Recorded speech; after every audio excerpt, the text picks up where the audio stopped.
Just like in the movies. Welcome to SuperWonder Legacy. I am Jared. I'm here with Brit. What's up, Brit? Hello, hello. And today we are discussing the gaming history of Superman and Wonder Woman. Now, Brit, remind the audience, you're not a gamer. No, I'm not. Not really. It's my siblings who are, and that's as far as I'll get. Yeah, and I am a pretty decent gamer. And so what happened was, we had this idea, and it was kind of funny. A few of these games, and I'll point them out when we get to them, I've played. So that's gonna be really fun. All right, so I'm getting the slides set up, and they work this time. Hell yeah, let's do this. Don't you just love technology, Britt? Sometimes it's very nerve-wracking, and no, it's not my friend at all. All right, so the way this is gonna work, Britt and I are going to go over the game. In other words, the history of Superman games. We'll talk about how we would do a Super Wonder video game. And then we have a very special little smaller topic at the end of the show. So let's do this. So Superman and Wonder Woman have shown up in various games.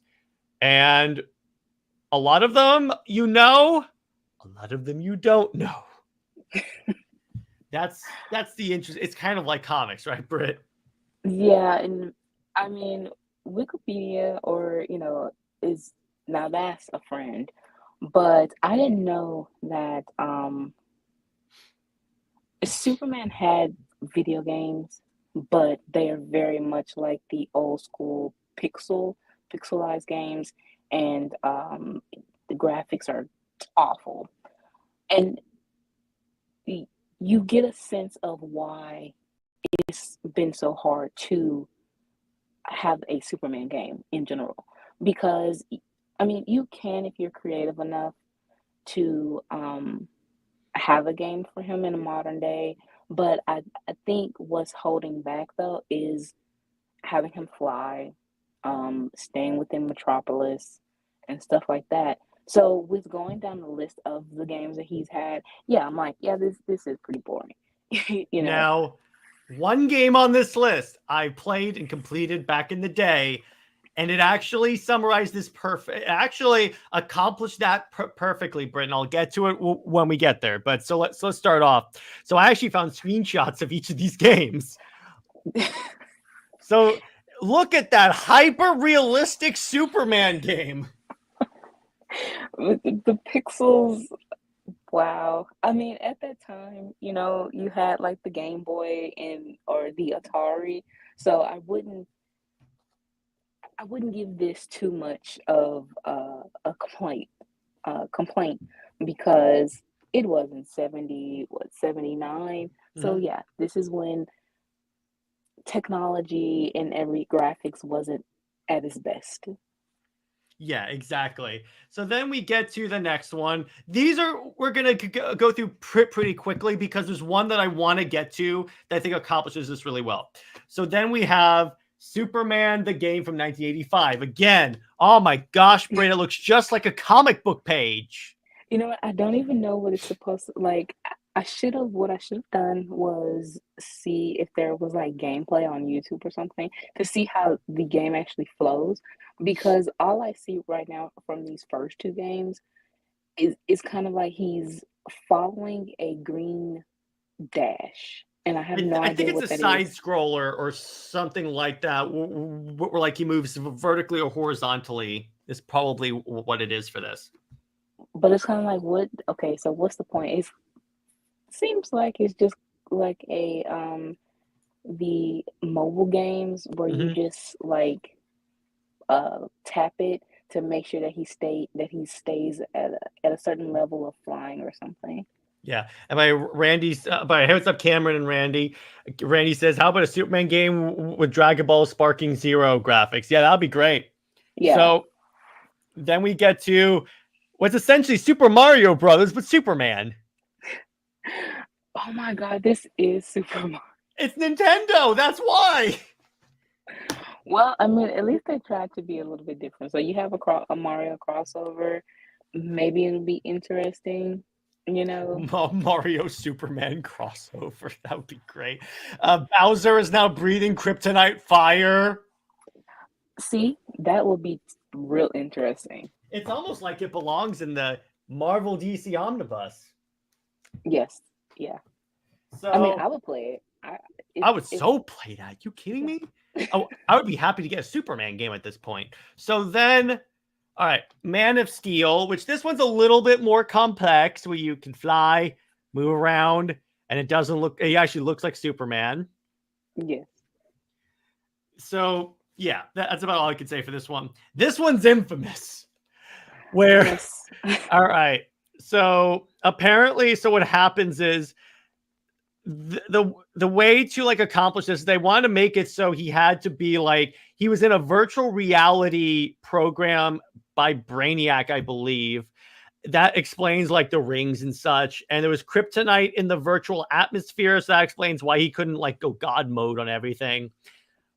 But obvious flying through the game amounted to just flying through rings and picking up cars. Really, that sounds, yeah, that's very boring. All I right. mean, Yeah, go it ahead. seems like well, first the rings kind of Mm-hmm. remind you of like Sonic, Mm-hmm. you know, Or Star but Fox. yeah, or something like that. But other than that, I did see this game like get dragged on Twitter. So, Mm-hmm. All right. This next game, Brit, is one of my favorite superhero games. Superman Returns. All right. How familiar are you with this game? not at all. All right. So this game was a tie-in game for Superman Returns, obviously. But what this did, all right, so Superman's invulnerable. Do you know what they did for the health in this game?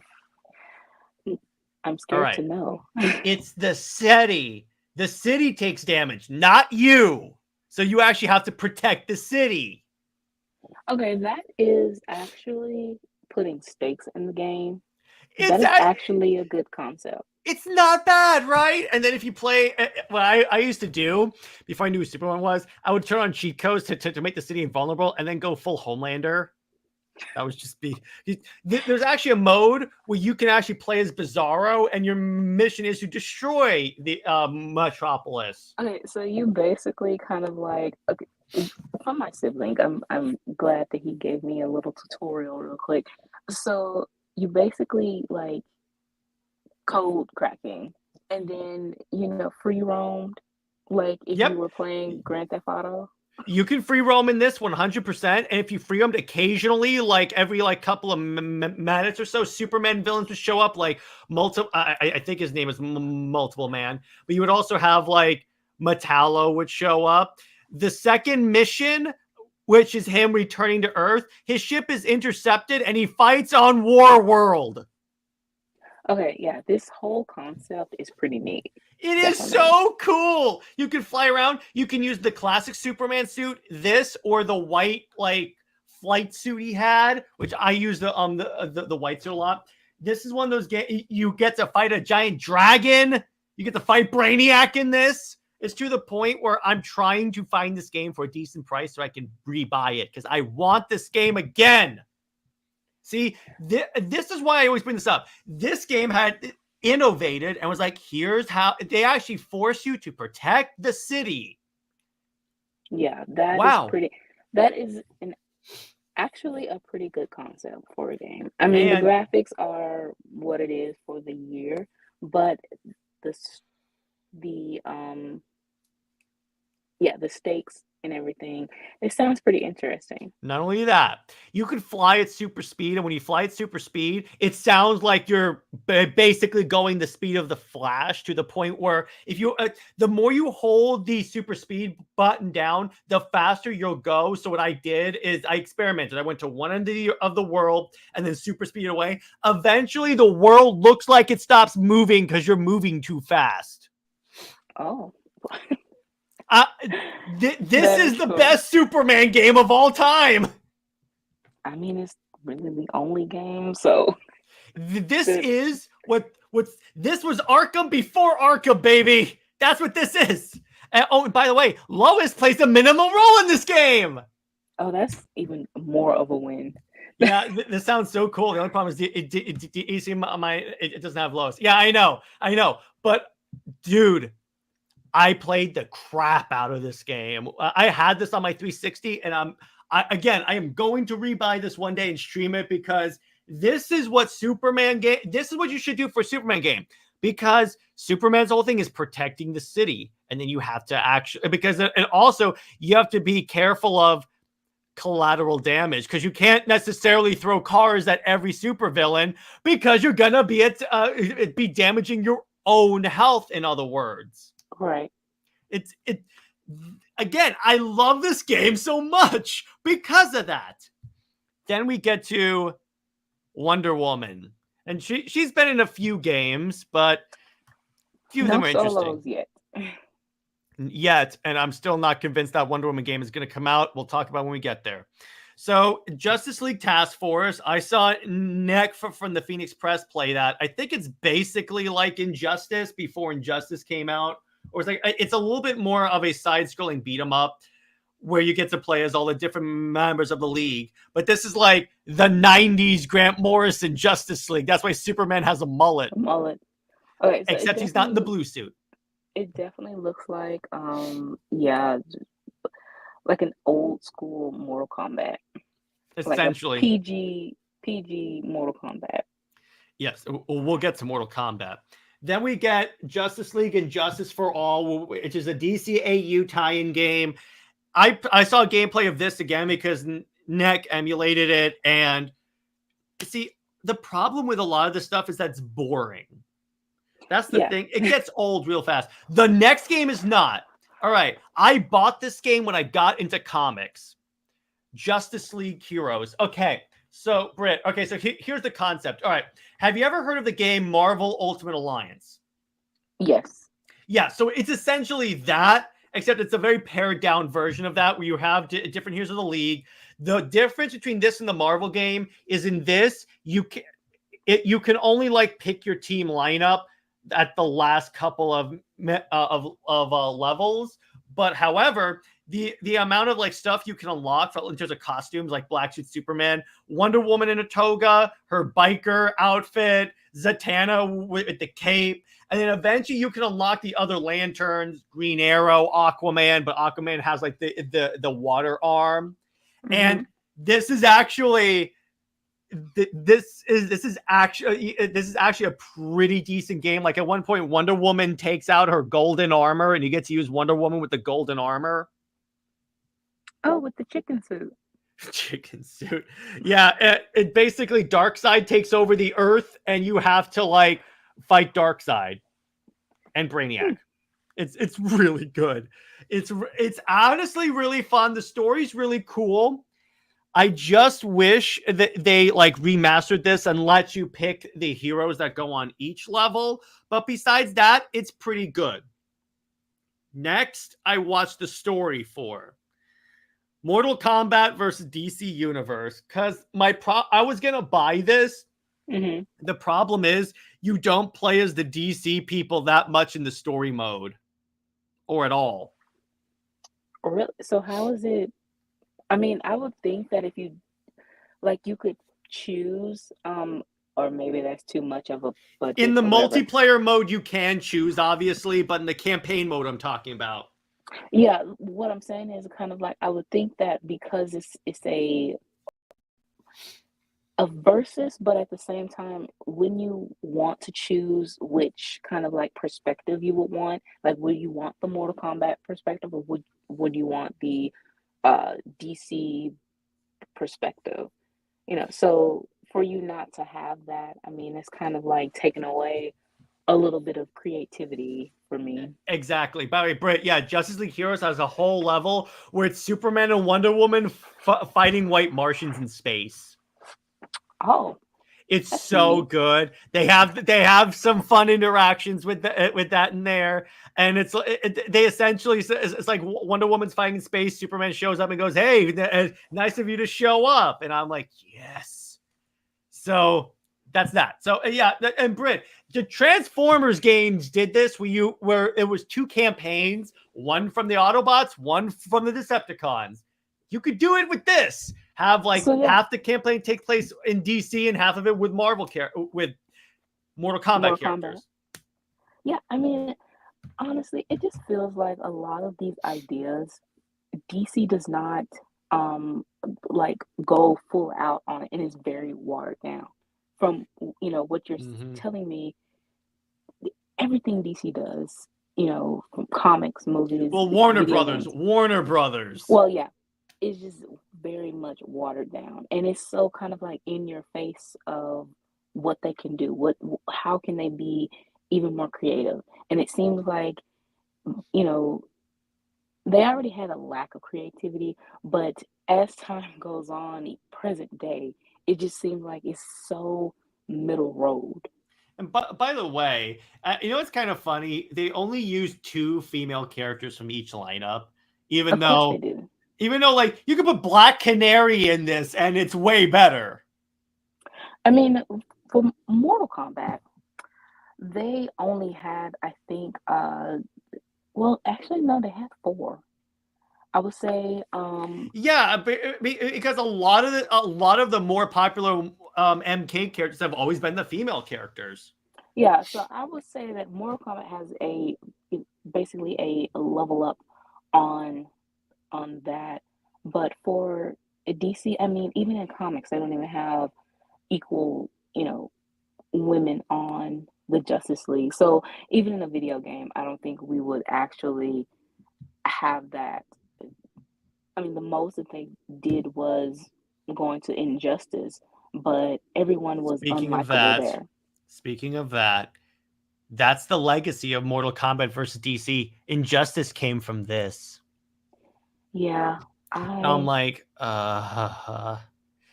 yeah, Wonder Woman's design in DC Mortal Kombat is good. Yeah, she's in the bikini. It looks like it's an armorized version of the bikini. A little bit, but yeah, this led to Injustice and Brit, and that's our favorite DC story, right, Brit? Absolutely not. Yeah, I know. Here's my favorite DC story in a game, DC Online. And so what's kind of funny about this? So they did. So Brit, remind the audience why this is particularly important to have on the list. Okay, so in the trailer scene, I don't know if it was kind of like Lex Luthor was showing them the outcome of what would happen, whatever disaster. And everyone is killed, this big battle. So at one point, Lex Luthor, he catches Wonder Woman and he tells her to call him. Of course, it's him meaning Cal, and he's in the sun. He's basically listening to all the chaos happening, but is doing nothing until he hears Diana's screams. Then once he gets there, he's fighting, I think, Black Adam. Yeah, he destroys Black Adam. And then he also fights, and then once he gets to see Diana, she's laying there lifeless, and she has kryptonite in her mouth to basically, weaken Cal, and then Lex Luthor, of course, ambushes Cal. And runs a spear right through his back. There's also a tie-in comic of the in issue 0, which honestly, that issue isn't available as easy as the other ones. The other ones, of course, is showing how I think Lois died or whatever. Of course, they'll have that. Yeah, but I this don't have one, that in the trade, I don't think, because I have the trades for that. Yeah, that's It says I have issue 0. Hang on a second. I should have it here. Like, where's issue 0 here? Well, you can have.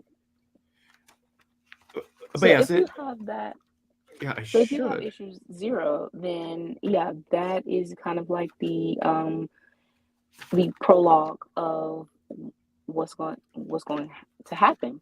At And least the so trade says I have this, so I'm trying to find it here. there's a specific page, and Lex Luthor says, I had always wondered why those two never became a couple. Perhaps at the moment he was wondering the same thing, and now it was too late. So it's kind of like at that time, this game was in 2011.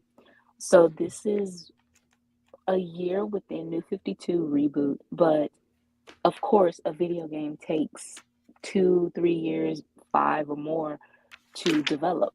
So for them to have this of Clark and Diana teasing them as a couple, yeah, it's not like them being a couple in New 52 or their relationship in general, coming out of the blue.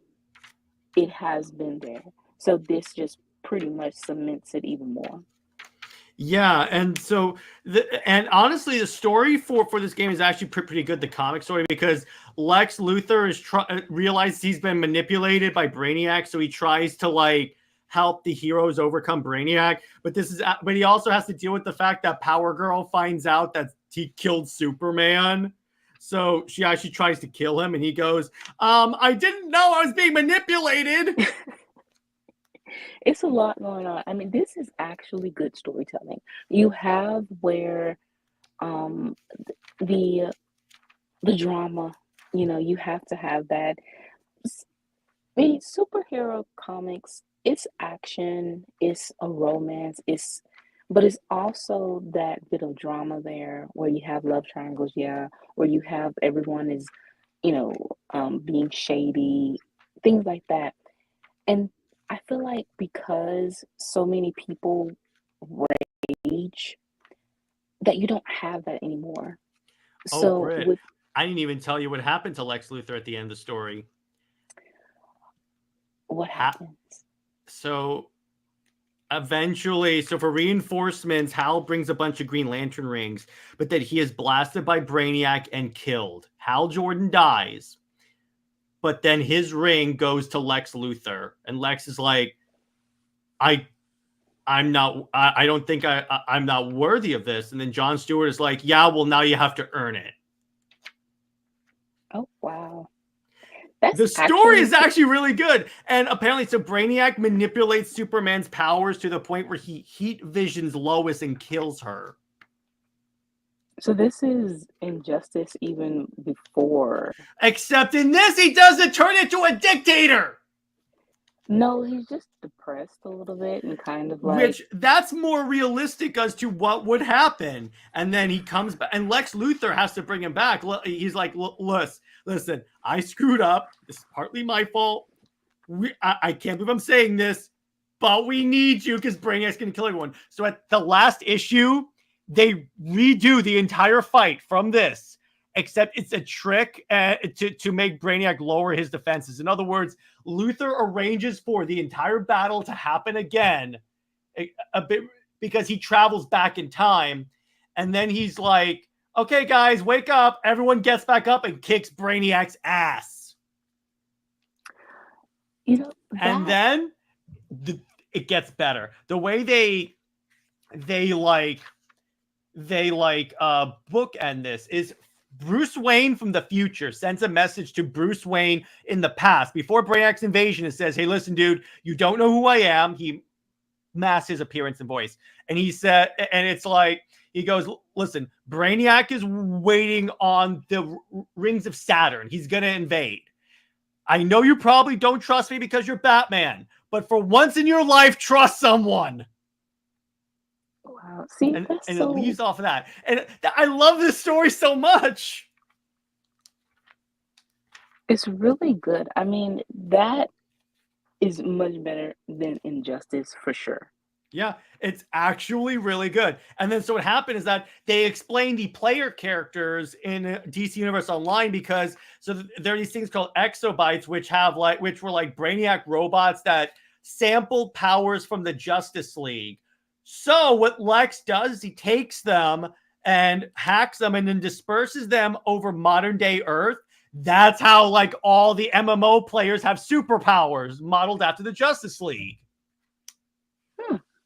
That's how. So they actually went to the effort to explain that. It's kind of funny. So I have issue 0 in here, but I can't find that page. Maybe it's because did they really edit it out? Oh God, DC. That is hilarious. God damn it, DC. Oh, we can't show SuperWonder history. We can. We're doing our job for them. Yeah, in the cinematic opening scene for that. Yeah. And the thing about DC Universe Online is that their entire events were just Wonder Woman characters. Like, they respect Wonder Woman. There was an event where you team up with multiversal Wonder Womans. I think Sergeant Guillotina, like Flashpoint Wonder Woman named, I think it was like Queen Diana. Red Sun Wonder Woman. Nubia. Golden Age Wonder Woman. You all team up against like Grail, Giganta, the gods. There's like a patchwork Themyscira that's like the Themyscira from all these different dimensions brought together. Like, there are events that take place just on Themyscira. There are missions where you play as Wonder Woman and you just have to like save Amazons.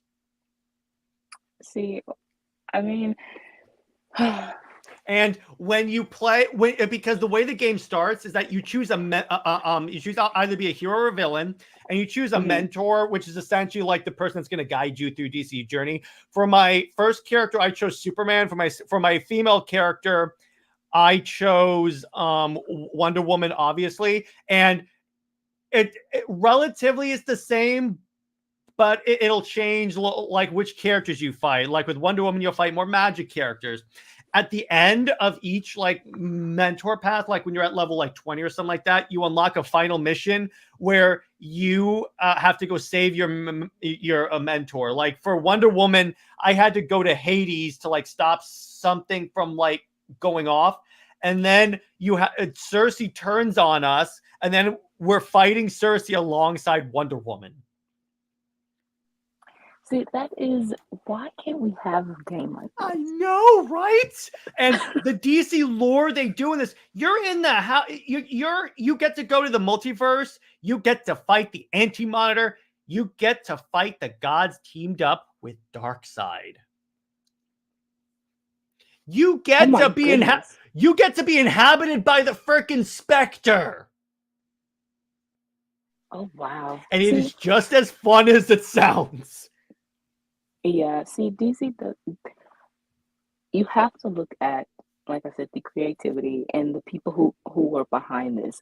All of those people have basically left DC WB, and it's it's still going on today. 2000, it's still going strong. They just did another Wonder Woman event, and what's cool, each like group has their own wing in the Watchtower. Like Wonder Woman has her own like Wonder Woman wing where you can unlock if you go to like special vendors like Donna Troy and their costumes change depending on the era of DC, you'll find like special armor that's like blessed by the gods that you can have. Like, this is the definitive DC game. I just wish it had. Then, if that's the case, just wish it had more kind of like attention other than Injustice. Yeah, it's because it's an MMO game, and MMO games are still kind of niche, but it's one of those games where I will go back. I'll probably play some tonight when we get done with this. But it's one of those games where if you're a DC fan, you really ought to give this a shot. In fact, when we get like because I've been having some troubles with my work computer, or my gaming computer, I'm working through it. But when we fix it, we'll be doing more gaming streams. And Brit, you should join us. Join the group to play DC Online and to point out all the ways DC sucks. Definitely. It's really good. They did an event for death metal. Every DC event that they're doing has a thing. I'm not sure if DC, I don't think Absolute Power got anything because that's kind of stupid, but still. But there's a lot that they could do. I wonder if they're going to do anything with the Absolute universe. That could be cool. Oh, they're definitely doing that, especially how big is well, it's just the first issue of everything. So, I mean, they'll probably wait a year out to see how it, you know, how it goes. Hmm. But I'm pretty sure they'll have the costumes and everything available within, I would say, 2027 then. Okay, Brit, we're here. Oh, Injustice Gods Among Us.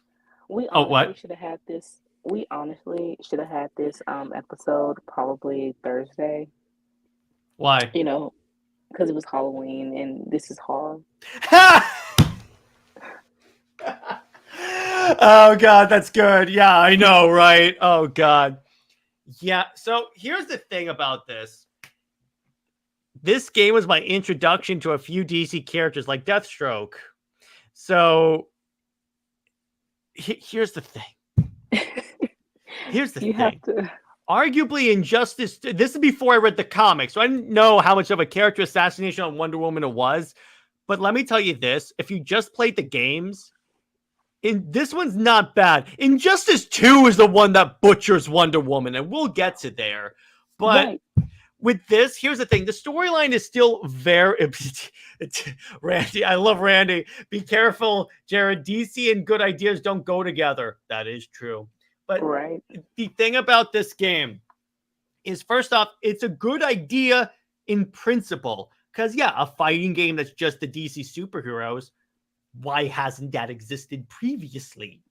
And the thing is, I like this game more than the first one than the second one for a lot of reasons. Number one, in terms of like costumes, instead of like having it where you can like customize each individual armor piece, they gave you actual comic book costumes. Like you can use new 52 costumes for everyone. You can use Flashpoint skins. You can use the Man of Steel armor suit for Superman and Zod. My complaint is that Wonder Woman kind of looks like a dude in this.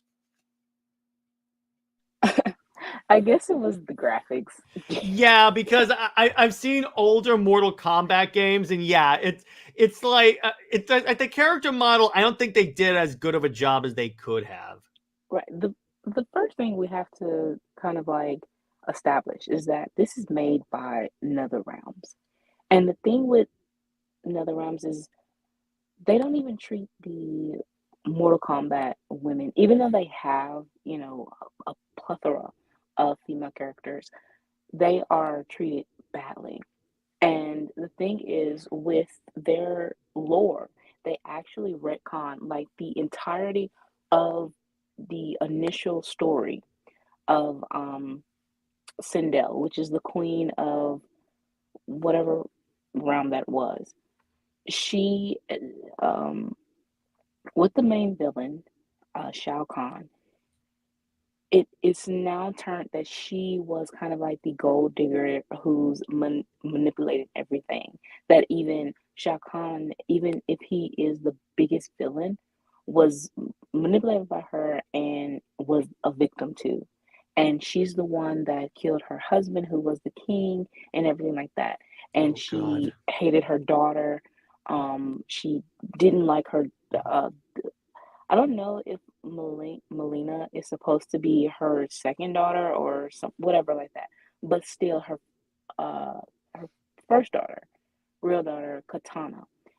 They had like this mother-daughter bond, and that and freeing her mother from Shao Kahn was kind of like Katana's soul mission. And you can watch the Mortal Kombat live action movie from the 90s, and that was the story. And it is all about, freeing Sindel, and she's basically possessed. But they've turned the story all around that she's like the big bad, and Katana, I think there was a animated movie recently, and I saw a lot of complaints that Katana's characterization has been assassinated as well. So yeah, Yeah. they have a big problem with female characters and retconning them into like the big villains because they don't want the men to be villains anymore or something like that. So with Wonder Woman, I mean, the biggest female character, of course, they wanted Of to do all that and have, time. It's yeah, it's not just like the biggest one in your universe of all time. yeah, and they think that is cool. They think that is okay. With the first Justice, uh, with the first Gods Among Us game, it's it's two different realities. It's Injustice reality and the Prime universe. So with those two, with seeing that it's two separate universes, you see the good Wonder Woman basically you know, um, dogpiling on the bad Wonder Woman and telling her kind of like, you need to get yourself checked because this is not how Wonder Woman should act for a man, and to see the positive side of Clark and Diana's relationship as being friends and partners, and basically both of them having this negative reaction to their negative counterparts. But when you go into the sequel and to just see the Injustice verse and then see how worse it Well, they gets. retcon a lot of stuff in there. And here's the thing, it's like, see, here's the thing. And by the way, Turbo, the reason why we haven't gotten a Wonder Woman game till TBD is because WB does not respect Wonder Woman. And by the way, Daniel brings up a good point. Injustice is the one that's responsible for why people think SuperWonder is evil. It's just, here's the thing. On the surface, Superman being a bad guy it would be an interesting story. The problem is they link it to very flimsy reasons. Because and you know what's kind of funny? There's a scene in this game where like the good, so Oliver Queen's dead. So the way they explain why Wonder Woman, Green Lantern, and Green Arrow, I'm trying to see who else was there. Oh, were brought into the Injustice realities because Batman created like a contingency plan for Superman that could only be like unlocked by like his closest allies. Obviously, Wonder Woman being among them. So what happens is that they have to break into Wayne Manor. So as they're breaking in, Batman explains to them what happened. He leaves out the fact that I was kind of an asshole to Clark, and I wasn't there for him when he was suffering. Because the comics show you, arguably, Batman is the reason why Injustice went the way it is. Because if he were a friend to Clark and go, listen, dude, because Clark came to him many times when he was spiraling to like say, hey, dude, help me here. And Bruce was like, Bruce behaved like he did with Diana after Sacrifice. Get out. And I'm like, yeah, you're wrong. Hey, what's up, Daniel Martin? What's up, my brother? But yeah, that's what that's ultimately why, when you think about it, Batman does not deserve the title of greatest superhero that so many people give him, because so many of these problems can be solved if he just wasn't a dick. Yeah, I mean, it's a contrived story. It so is when you break the thread. And Brit, contrast this with DC Online, where a relatively similar story happens. Superman kills Lois, both under circumstances that were beyond his control. Like with this, he was hallucinating, and in this one, his powers were haywire.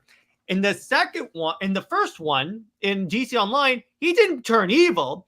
Granted, he went and brooded a little bit, which I think we can agree that, like, if someone's wife were killed, yeah, they could have some time to grieve and stuff, even if you're Superman. That's fine. That's the logical way he would react. He wouldn't turn into Homelander. Right. They basically took also Kingdom Come and just turned it into Bizarro Kingdom Come. And it made it so like superficial, like you said, and just and flimsy. I mean, his whole world does not revolve around Lois, and that's what people kind of forget within. Yeah, the Metropolis was nuked, Mm-hmm. So all of the Yeah, there's people, so much beyond Lois dying. By the way, do you know who got a good arc in Injustice? someone got a good arc. All right, Brit, what's one of my favorite DC characters? Lantern. Yes, exactly. So what happened with Lantern? This is really good. So at some point in the story, Sinestro shows up. Now what he does is he finds out the broad strokes of what's happening on Earth. So he and his lantern roll up on Earth space, and Kyle Rayner intercepts them. But he's like, I can't allow you to escape, Kyle. You'll warn them I'm coming. So they pull the ring off Kyle's finger, and he suffocates in space. Kyle Rayner dies. So then the Sinestro Corps attacks Earth, and essentially the Green Lantern Corps show up and help defend Earth. Essentially, this is also where Superman basically goes to war with the Lantern Corps, with the Green Lantern Corps, and goes, "Where were you when Krypton was blowing up?" But anyway, Sinestro kills John Stewart, but then tells Hal it was Guy Gardner. Oh, So, that's so messy. Hal Jordan tears Guy Gardner's arm off and kills him. Oh my God. Then the Guardians strip Hal of his ring, and he's falling. And then Sinestro flies and next to Hal and goes, "Hey, listen, dude, I have this Sinestro Corps ring, and that could save you from falling." So Hal becomes a Sinestro Corps member. And that's where that's how he became a Yellow Lantern, as shown in the story of Injustice. But what happens next, after the regime is overthrown, Hal is put in basically a prison camp, and he's constantly being visited by a ghost essentially of his guilt of killing Guy Gardner, because he and Guy were really tight. And Starro invades, and the first thing the Green Lantern Corps does is gives a ring to Sinestro because they were desperate. And then Hal shows up and goes, "If you're going to give a ring to Sinestro, you might as well just give one to me. What choice do you have at this point?" So he does. So they do that. Actually, it wasn't Starro. It was the Red Lantern Corps invades. So they fight, and he essentially has to earn the ring back. And even in Injustice 2, the Hal arc for this is when you first see Hal Jordan, he's sent to Aquaman to see if they can get Aquaman's support against Brainiac. So Hal is constantly so you see Hal, his eyes are glowing red all of a sudden. He's like, "What's going on?" Atrocitus, the leader of the Red Lantern, show up, and then it turns out Hal hates himself because of what he did, because of being a Yellow Lantern, because of killing Guy Gardner. But essentially, and what's the word? Oh yeah, Atrocitus offers him a Red Lantern ring. He goes, "You hate yourself. Join the Red Lanterns. Embrace your rage." And then wait, it gets better. Hal gives the Green Lantern oath. And then he goes, "Yeah, you're right. I do hate myself, but my will is stronger than my hatred." I'm like, this is so good. And then he later, because obviously at the end of the game, Superman turns evil again. He honestly, he tells Superman, "Calm down, bro," because Coast City is destroyed in this by Brainiac. But even he's like, okay, destroying, turning evil again, killing Brainiac is not going to bring Metropolis back. You see, with that has more depth than Wonder Woman just, "Steve hurt my feelings, and so I'm going to subjugate mankind," even though here's why it doesn't work. That issue, I get they had to do it to explain why Wonder Woman was evil, but the logic of that issue doesn't work because that's why she doesn't trust men. She would go on to serve on the JSA and JLA, where she works with, in her own words, the best men she's ever known. Exactly. What? That if it'd be one thing if they were all assholes, but they're not. That's the thing that doesn't work here. Exactly. That whole thing it doesn't make sense, especially kind of like you have where she, first they wanted to connect it with the movie as well. Well, So the you get Injustice movie was actually more respectful to Wonder Woman. a little bit. A little bit. It By the was. way, do you know how I would do Injustice? Here's how I would do Injustice Wonder Woman.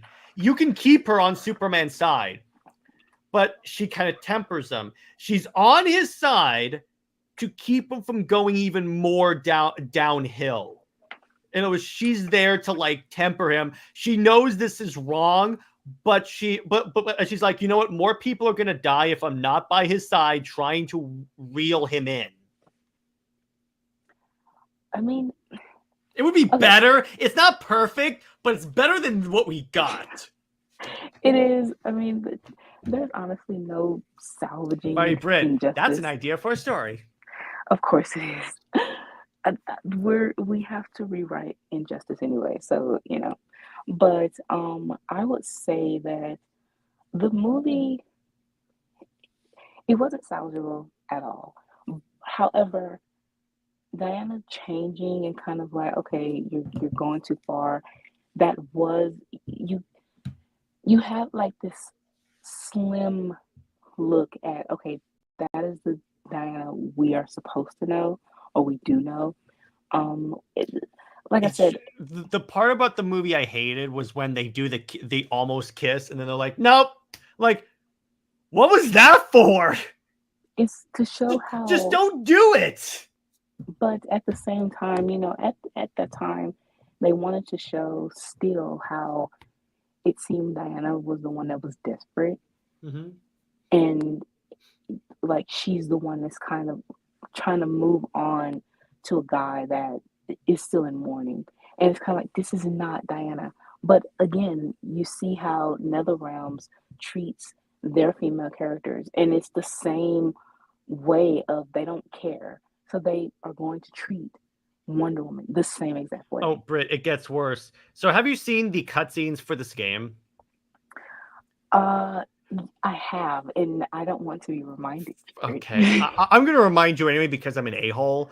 Remember when Harley Quinn lectures Wonder Woman about trying to impress a man? Yes. Literally, so they talk about like, so Wonder Woman was going to kill Cheetah, and Harley Quinn's a good guy in this universe. She's a member of the Bat family somehow. And essentially, she goes, we're not spilling innocent blood. Then Wonder Woman goes, oh, how much blood is on your ledger? And then Harley Quinn goes, oh, buckets, honey. But I was trying to impress the wrong man, just like you were with Superman. And then Wonder Woman stabs her. Which is so, I'm like, why is Harley Quinn lecturing Wonder Woman? because they have no respect. I mean, Oh my Harley, God. she was part of like Metropolis nuking.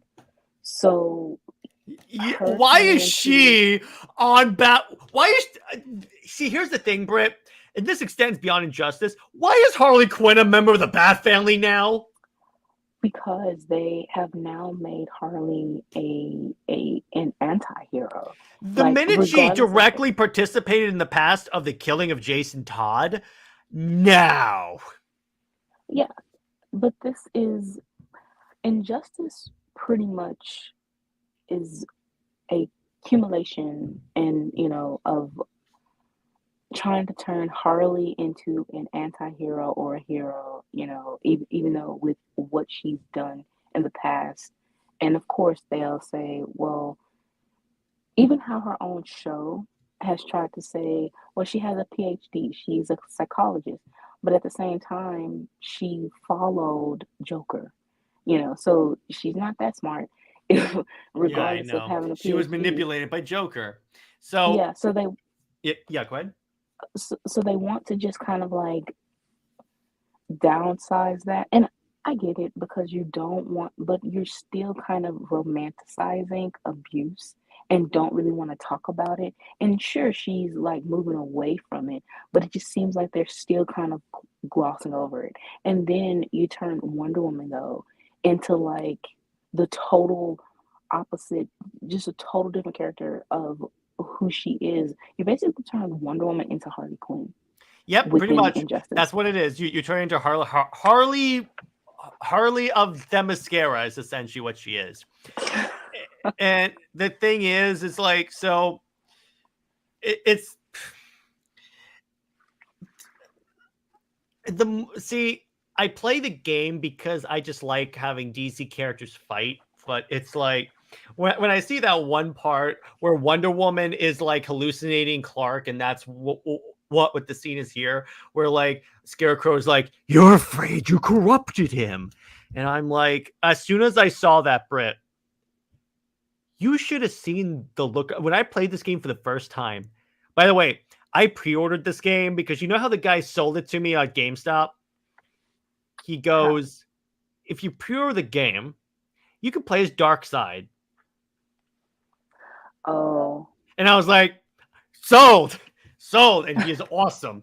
But see, when I saw that cutscene and I saw that scene, I was like, so you made Wonder Woman evil in this universe? And then they double down on it. Someone calls her out on Batman calls her out on it, and then she goes, man's world had to be pacified. And I'm like, what? Exactly. That's what I'm saying is what the hell is this? Everything that Superman did, they want to just make it seem like it's Diana's fault. But at the same time, you go back to her origin, and it's all because of Steve being a Nazi and killing her sister and breaking her heart. Not only that, Brit. Not only that. In the Injustice 1 comics, none of this is mentioned. It's just Diana wanting to be there for Clark. So none of this even works in the continuity that they've established. Again, they, just like NetherRealms did Mortal Kombat, they did the same thing with an Injustice of retconning everything that didn't happen in the past, but now all of a sudden you have to pretend that it did. And the thing is, so many fans, you already have a problem with fans or casual readers or something, it's kind of like comprehension is an obstacle. So you have this video game and the comics that go with it, and you double down on degrading and just making Wonder Woman seem so evil and this is all they know. So they don't care about who she actually is in, regular comics. And then even in the regular comics, like what Tom King is doing, you see how she's so muted with her emotions and she only cares about Steve. What if he's actually giving us an origin for Injustice Wonder Woman? No. That's the book. When he said he read a bunch of Wonder Woman comics, what we didn't know is that he was actually reading Injustice Wonder Woman. If he read that, here's the thing, Brit. That would make the way he writes Wonder Woman a little more like, okay, I can see where he gets this. I told you we should have this on Thursday because this is horrifying me. Speaking of horrifying, Suicide Squad killed the Justice League. All right, now here's the thing. I played the story with Taladia. The story, up to a certain point, is okay. Now here's the scene that I liked. So the whole time of the game, you're trying to take out the shield that's surrounding Brainiac's ship. So you do that by killing Green Lantern. When you do that, the shield does not go down until King Shark uses a Green Lantern ring. It's a long story. But the point is, the force field goes down and Waller just launches a nuke at it because she's Amanda Waller. And it's kind of funny. Deadshot goes, I'd be upset if I were shocked. So the nuke goes to the ship. It just stops. The rocket's still going. It just stops. And then the funny part, it pans down. You see Superman. And then Captain Boomerang is like, yeah, Superman. Oh, F, it's Superman. Because he's under the control of Brainiac. So they're like, oh, no. And then, so he looks like he's going to kill them. And all of a sudden, Diana calls out Kal-El. And then they look at each other. And Brit, you saw the scene. the way Clark kind of reacted with his facial expressions, the way she reacted, I was like, wait, wait, this, this, the way he reacted to her specifically is like, is something going on here in the Arkhamverse? Like, is Arkhamverse SuperWonder? I'm not the only one who saw this, right? Yeah, they seem so soft, It and was such then a even when they have the moment of killing her, it just seemed in how he kind of reacted of I would say coming back to himself mm-hmm. and to realize what he had done and how, that if it was you can see the emotion there. Mm-hmm. So you don't know because again it's kind of like WBDC or whatever. They have a hard time now trying to show as little emotion or really be subtle about Clark and Diana's, relationship. And you it's kind of um ambiguous. It's actually ambiguous. I will Not say, Conrad's. it's not Conrad's, but I will say, I did find it hilarious that when the game came out, there were a bunch of people, Wonder Woman fans on Twitter that were pissed because they did the Zeus origin. I mean, this was still at the time of the Zeus origin is 2010, Yeah. so it's been there, and they are still within that.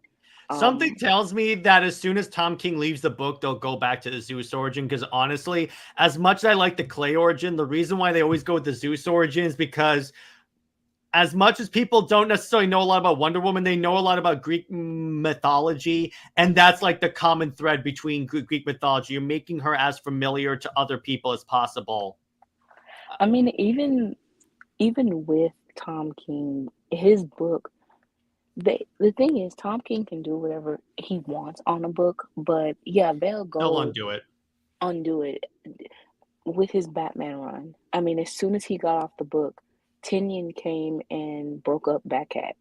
Um, even Yeah, though, so they always undo it. So no matter what he does, I get that's why I say DC is probably not going to use Trinity again unless she's like a massive success, which she ain't. I So mean, she's been here for a year or so, and yeah, nothing. well, that's why we'll see what happens with her ongoing series. But anyway, so back to this. There were a couple of really, this game was also respectful to Wonder Woman as well. But there was this funny part where so she pounds kryptonite into the shield instead of a sword. But so King Shark is like, you should have made that into a sword, and he's blocking her path. So she just puts her hand on his shoulder and just slides him out of her way. Like he's just standing there, and he's like being like pushed, so he's like sliding on the ground, and it's honestly really funny. And the way they do Wonder Woman is that she's the one that's always trying to. She still believes that she can bring them back. Like when he like when Superman moves the nuke, she goes, he's still in there somewhere. Or like even when she lassos Flash, she goes, Barry, tell me how I can undo this. And then before they say like you have to like kill us. As I, by the way, spoiler alert, the Justice League ain't dead based upon what I've seen of the post game content. Because when you say Green Lantern, he still has the bullet in his head, so he's probably not dead. None of these people are dead. Even Wonder Woman, I get that she was also turned to clay somehow, but see, the funny part is she basically Infinity War dusts. But Brit, how many ways can they bring back Wonder Woman? I mean, I've heard a rumor that they're just going to use the Well of Souls to bring her back. They can use the Well of Souls. They can also like Alex Ross Justice story. Was it Justice when Hippolyta basically kind of like Reclays her. yeah, Yeah, it was and that. you can have that, or it could be Zeus. some type of, not so much as a reincarnation, but Idea. some type of, of course. Oh my God. And you have the notepad out? Oh my Yeah, gosh. yeah. Because trust me, this is a good one. This will get me a crying cat emoji. Of course. Of All right, here we course. go. Here we go. So wait. I had to do that because I was like, yeah. As soon as you said Alex Ross Justice, I was like, I got it. So that's the way we operate. Now, okay, let's go away from Suicide Squad. All right. So now we get to the game I'm still not convinced is coming out. Wonder Woman. Here's why. Because here's the thing, Britt. This was announced like 3 years ago, and we still don't know anything about it besides the leaks. Now, I will say, though, this game, if it's popular, can do for the Wonder Woman brand what the first movie did. I think that, well, first with the movie, I mean, with the game coming out, um, of course, rumors are rumors, and with some saying that the only reason why the game is came out is because they want to um connect it with James Gunn universe, which I I don't don't, think so. yeah, I Because don't think because here's so. the thing, they would have to re-record all of the dialogue except for including Cersei's, because James Gunn has said that all the actors are going to be the same in gaming and all that stuff. So there's no way they're going to do that. Exactly. Unless we have like a surprise, oh, the actresses or, that are going to be in his universe um ends up voicing the game. However, again, I don't really think so because I first of all, this is before James Gunn. Again, games take about 5 years anyway. So it a lot of things, the most he can do is probably kind of like say no to it, stop it from the development of whatever needs finishing up. But I don't think so. I just think they're probably waiting for when James Gunn actually does announce who the new Wonder Woman will be. And so at that time, they will capitalize on that. And I guess it will be like a year of Wonder Woman. You have a new Wonder Woman actress, then you have the video game, maybe Paradise Lost. So I just think it's more so of that than just the game isn't coming out. Yeah. By the way, Randy says, but I don't trust DC or WB to do a Wonder Woman game right. Ain't that the truth? But it's see, here's the thing. I want this game to come out because I would like a Wonder Woman game. Plus, I'm the guy, Britt. This is how much of a gamer I am. I get the special editions with the statues. I would like a Wonder Woman game statue. Yeah. And That would honestly, be that cool. picture, that image right there would be perfect for Yeah. a statue. Yeah, I'm calling it right now. That's going to be the statue. That is 100% going to be the statue. And they could even include like as like a bonus in the collection edition, like maybe an issue of like a comic, like maybe the first issue of George Perez as like a bonus. Like, here's who Wonder Woman is if you don't know who Wonder Woman is. Yeah, you see, that is wonderful a marketing strategy, Jared. You should. And maybe besides the statue, they include like a tiara that I can go on a stand. Yeah, and the costume, of course, like for Halloween or something like that. And See, I'm telling you, and in this game, they had better have like the ability to wear different costumes from throughout her history. Because I'm using either Absolute, Gal Gadot, or New 52. probably so. I would think so. And before you guys ask, when this game comes out, you better believe I'm streaming it. Of our friend group, I have to, because of this show, I have to stream the Wonder Woman game, whether I like to or not, which I like to, but hopefully this game is good. But yeah, I'm not. See, here's the thing. DC has good ideas, but execution wise, speaking of ideas, So you may be wondering, Jared, Brit, you just went through the history of DC, of Superman and Wonder Woman in video games. How would you guys do it? All right. So Brit went really elaborate with this. So Brit, elaborate. Okay, so as I said, I don't really play video games like that. Mostly my sibling That's why she does. has me. And so, however, the games that I have kind of dabbled in a little bit with them, those are, some very good games. So this pretty much combines, some of those games that he's played, and that would be God of War, Ninja Gaiden, Mortal Kombat, Prince of Persia, and Assassin's Creed. And of course, Assassin's Creed actually came from you, Odyssey. Jared. That, yeah. So I was like, I had to put that in there because with this topic and how we have been talking about that game, I was like, yeah, we're definitely putting that in. There's also other games. I think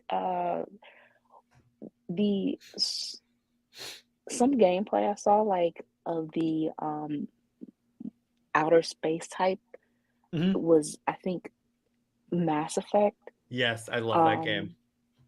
Um, and just those type of games. Um, the action, even Dragon Ball Z, you can say, some of that um went Because within this you can idea. use for Mass Effect, you can use like the branching dialogue tree for that. Mm, okay, so I would definitely have to go back and watch some more because honestly, if we were to, after, going through the history or lack thereof, really, inventing our own video game, now it makes me want to be like, yeah, I want to see how we can enhance this a little bit more. Mm-hmm. So the overview of this game is Superman and Wonder Woman. They must join forces to uncover a series of events, and their journey.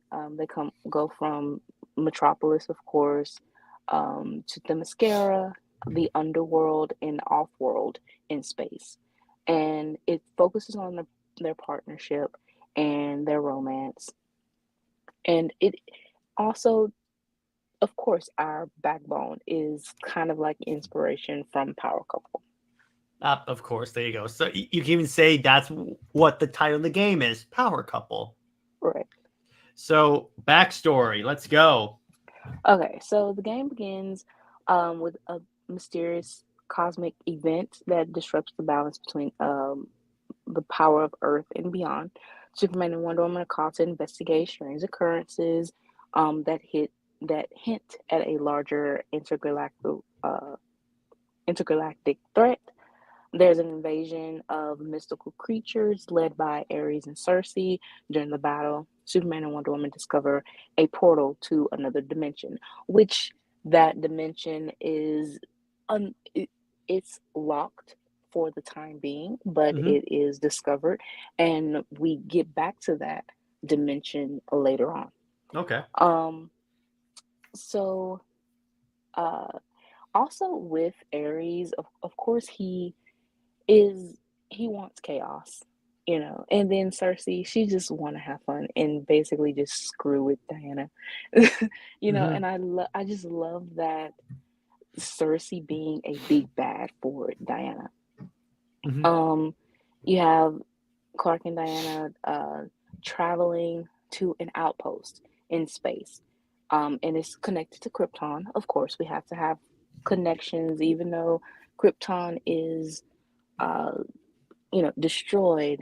There's still the one thing that DC doesn't do is, even though Krypton kind of exploded, we never like pieces. There's still pieces out in space. Mm-hmm. And so there should be kind of like artifacts or something Mm-hmm. that or something that is out there that falls on Earth or some or another planet or something like that. I would think that there was something significant or things like that that would still be in outer space. Hmm. So they end up finding some type of artifact called the keystone, and it's basically controlling a reality. And that's something that Jarrell pretty much was studying, of time travel, of reality warping, of things like that. And that really came from uh, honestly Mark Waid's current Superman story.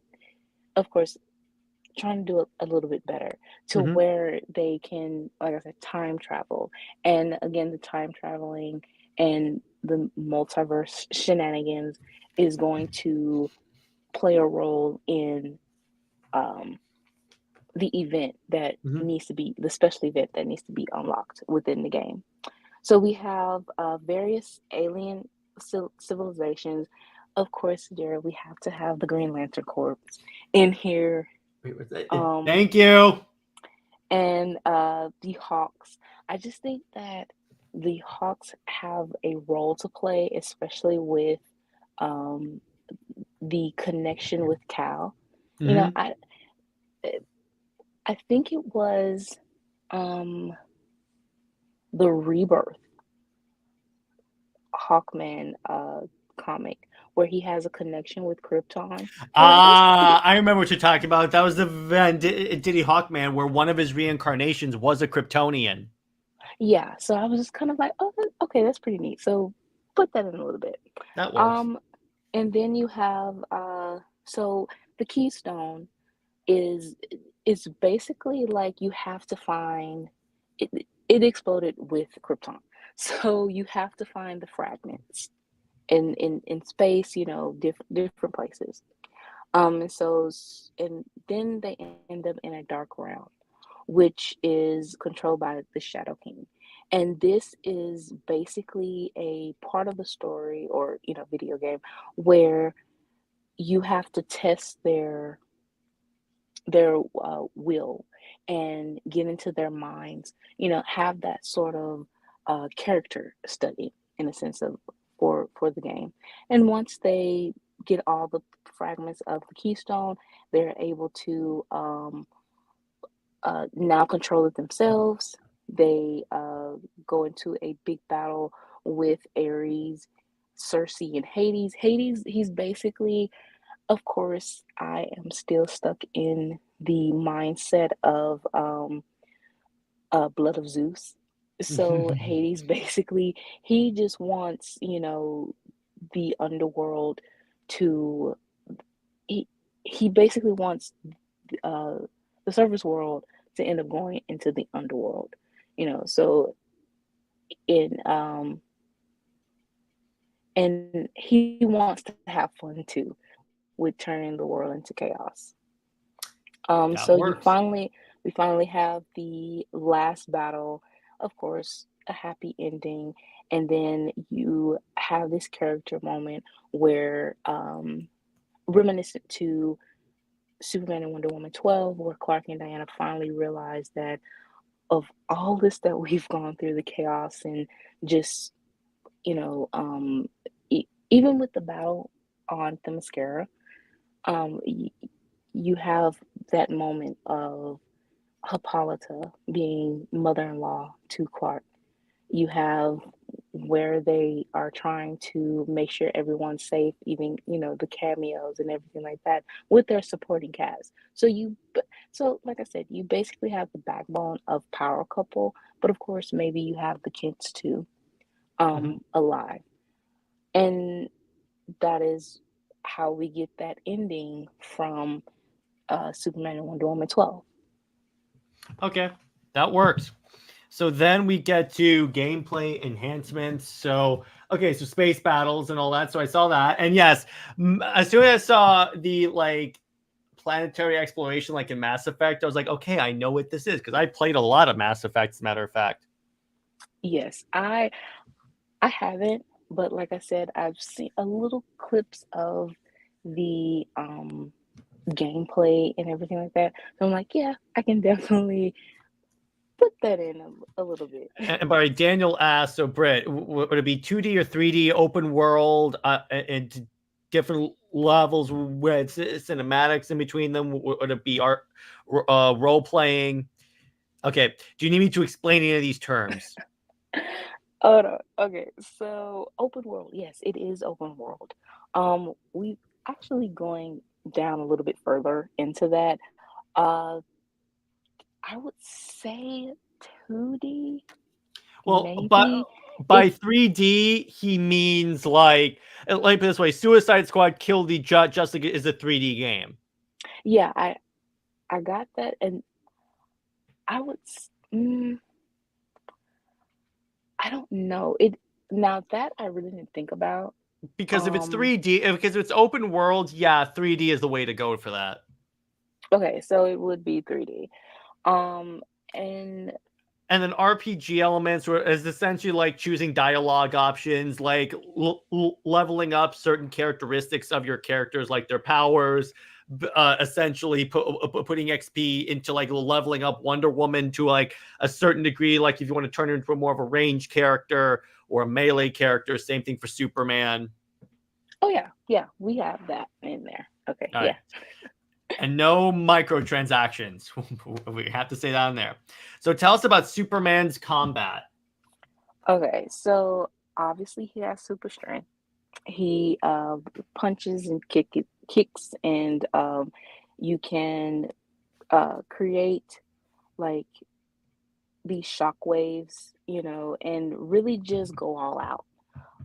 He has heat vision. You can enhance that, um, and it can be charged. I thought about it was a cover where, or from DKR Jonathan, where he has the nuclear vision. Mm-hmm. You know, Clark definitely will have that. Um, his flight, of course, that he can do like special moves where he can like uh, dive, while fighting. You have Maybe his, he can fly in a circle so fast he creates a tsunami, a like whirlwind. yeah, that works. You have the super speed where he creates after images to confuse the enemies, where he's kind of like just having fun, That and works. Golden Age New 52 will definitely be kind of like a cocky fighter. He will definitely kind of like want to Mm-hmm. screw with the enemy and just like piss them off. Um, and then he has the freeze breath, freeze breath, frost breath. Uh, that combination where in Snyder Cut, Yeah, with or the axe. yes, Yes. that pretty much is where that comes from. And then of course the X-ray vision is to help, when there's things hidden, um, and kind of like a far away type where you need to see things, of course. And then you have invulnerability, where he doesn't really it, he gets damaged, but not too much. It's kind of like he is very powerful, and you basically have to put it on. It'll be easy. Um, you, I would say you have to put it on kind of like the hard mode of the game, like you know, that to really just have that damage. But or it has to be kind of like the boss, the Mm-hmm. boss of that certain level to really, you Well, here's the thing: damage. if you're fighting Cersei and company, you're going to be fighting magic, so that kind of works for him. Yeah. So then I think we go from that to the finishers, the combos and finishers, where he has the solar flare. And honestly, I thought about like Dragon Ball Z, It's but over also 9,000. but also just that is a cool like power set that he has. And then you can use, of course, the environment where he's throwing cars, light poles, uh, swinging them like bats and stuff like that. Just having all fun throughout. Then you have a supernova nova punch, meteor strike, and the phantom zone trap, where you can use the phantom zone and toss the villains within the phantom zone. Hey, that I like that. I definitely dig that. Then we get to Wonder Woman. Okay, so she's pretty much like a hand-to-hand type fighter, I would think. So it's a lot of martial arts for her. Um, this pretty much comes from Ninja Gaiden and Dragon Ball Z type, where she's fighting with weapons, and also God of War fighting with weapons and, like I said, hand-to-hand combat. Um, and then you have the lasso of truth, of course. You have the bracelets. You have the sword, her shield, the tiara. She can throw it like a boomerang, and Amazonian magic. So Diana, of course, because of her divine blood, she has a healing factor, and she also can like um how she pretty much use Zod's heat vision when in Yes. Superman and yeah, and she burnt the side of Farrah's face. Well, she can do that with her weapons. She can use kind of like different elements or whatever to enhance her sword or something like that to, yeah, enhance them.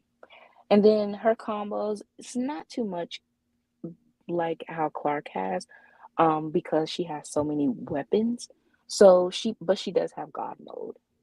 So of course, taking the braces off and the whole lightning, blue lightning eyes and everything like that.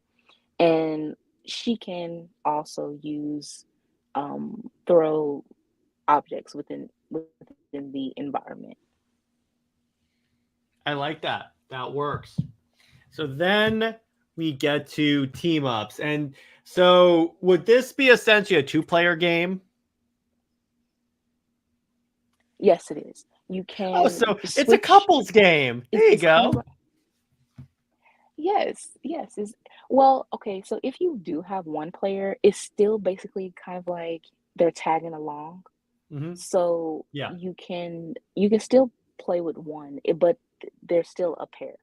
This Hmm. whole game is, you can have solo. Uh, that's where you have to unlock. Like the story mode is pair, but Hmm. or but free roam and everything like that, you can have a single, choose one or the other. Hmm. But yeah, they have these combo um combo attacks, kind of like Superman and Wonder Woman 6, where Hmm. they do the whole boom thing, like when they Hmm. touch hands or whatever, a little sappy stuff Hmm. going There you on. go. Um, and of course, like I said, take the thing where Zod used his heat vision accidentally on her sword. Clark does it. Hmm. And both of them, he used the solar flare. Diana used her god mode. And yeah, you just have this godly battle going on. Yeah. And I like all this. This is all looking pretty good for a game. Again, when I saw you were taking inspiration from Assassin's Creed, I was like, okay, all those years playing Assassin's Creed Odyssey are going to pay off. Yes. Yeah, Oh, and and yeah, Daniel, obviously it would be romantic between Superman and Wonder Woman. of course, of course. Um, in Like I said, one of the games that I really liked was, of course, God of War, because that Hell would yeah. be the game that inspires, but also Ninja Gaiden. So with Mhm, this game, of course, it's ninja, and you are, the way the stealth and the fights and the weaponry and stuff like that, and how fast you move. I would say that it kind of, yeah, Diana would definitely move like that, in a sense. Uh, and also, um, the other game I would say Prince of Persia, of how like the acrobatics and just how Diana flies, yes, but she still has this sort of um flips and you know these just moves that she does that's a little bit more unique. So you're still trying to show how Clark and Diana are different and how they can help each other in different ways within the environment of the game setting. Yeah, exactly. So then we get to the main allies. As we mentioned before, we have the League, Thanagarians, Lanterns, and Amazons. As soon as I saw Lanterns, and I'm like, man, Brit is, ever since I turned Brit into a Green Lantern fan, she is going to put them in everything. Yes, especially the space missions. It I just makes think, sense on that. Yeah. yeah, and I just think that okay, first of all, having Hal kind of like in the cutscenes, and I just honestly we should write cutscenes for this. Um, Hal basically eh, trying to make a joke out of the fact of like thinking that Clark had everything from, Krypton in the fortress, or that Krypton is basically creating chaos even though it's destroyed. It's kind of like, man, like your planet is something, you know? Hmm. So just that little interaction though of how being kind of like the comic relief within the game is, interesting. Hmm. Yeah, exactly. And then again, Thanagarians I didn't see coming until I remembered. But so, fun fact, Britt, here's something yet that you didn't know. This actually works because the Thanagarians are technically the military police force of the galaxy.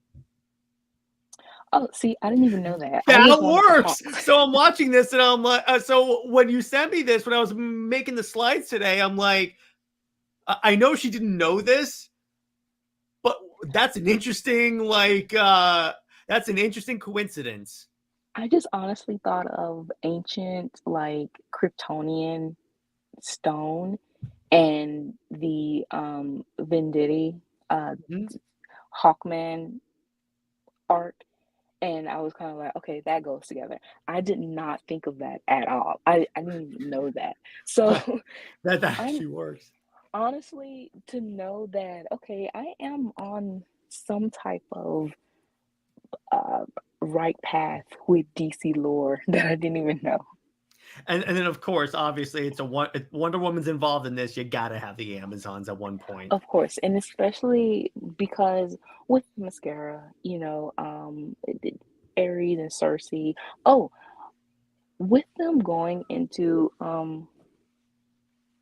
the the attacks of Cersei and Ares.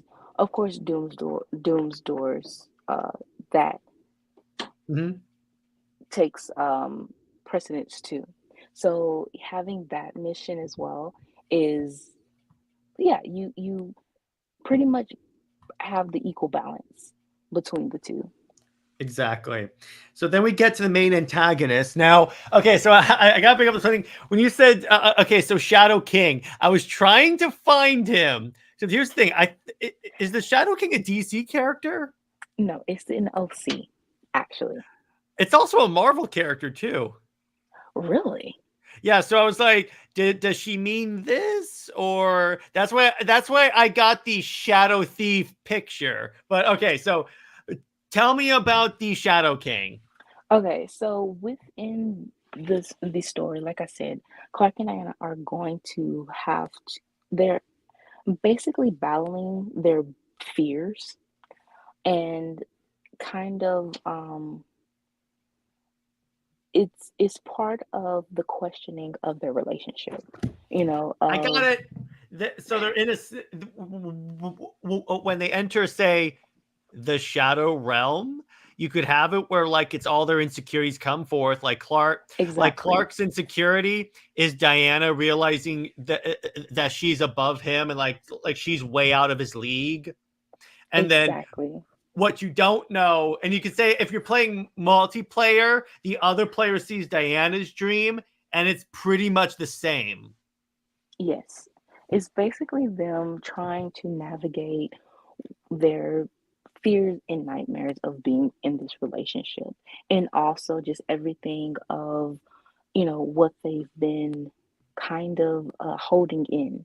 And they have to realize that their partnership is actually very important for them to get through this. So they pretty much help each other throughout this um, time of being in this dark space, to come back to the light.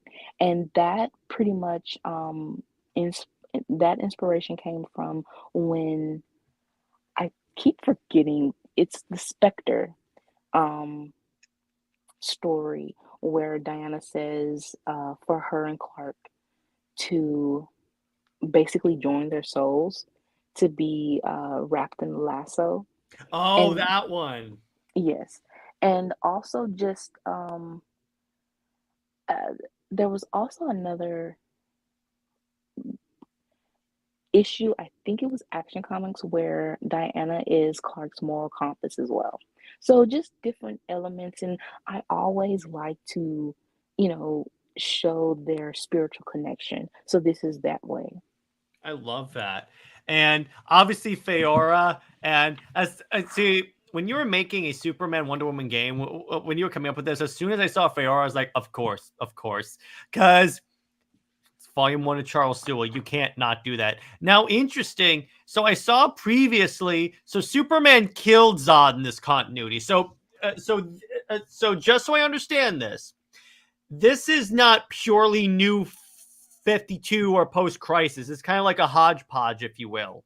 Exactly. Okay. And yeah, yeah. So Fiora, she is basically taking revenge on Cal killing Zod. And I thought, okay, you've had Zod so many, like, he's in a lot of things.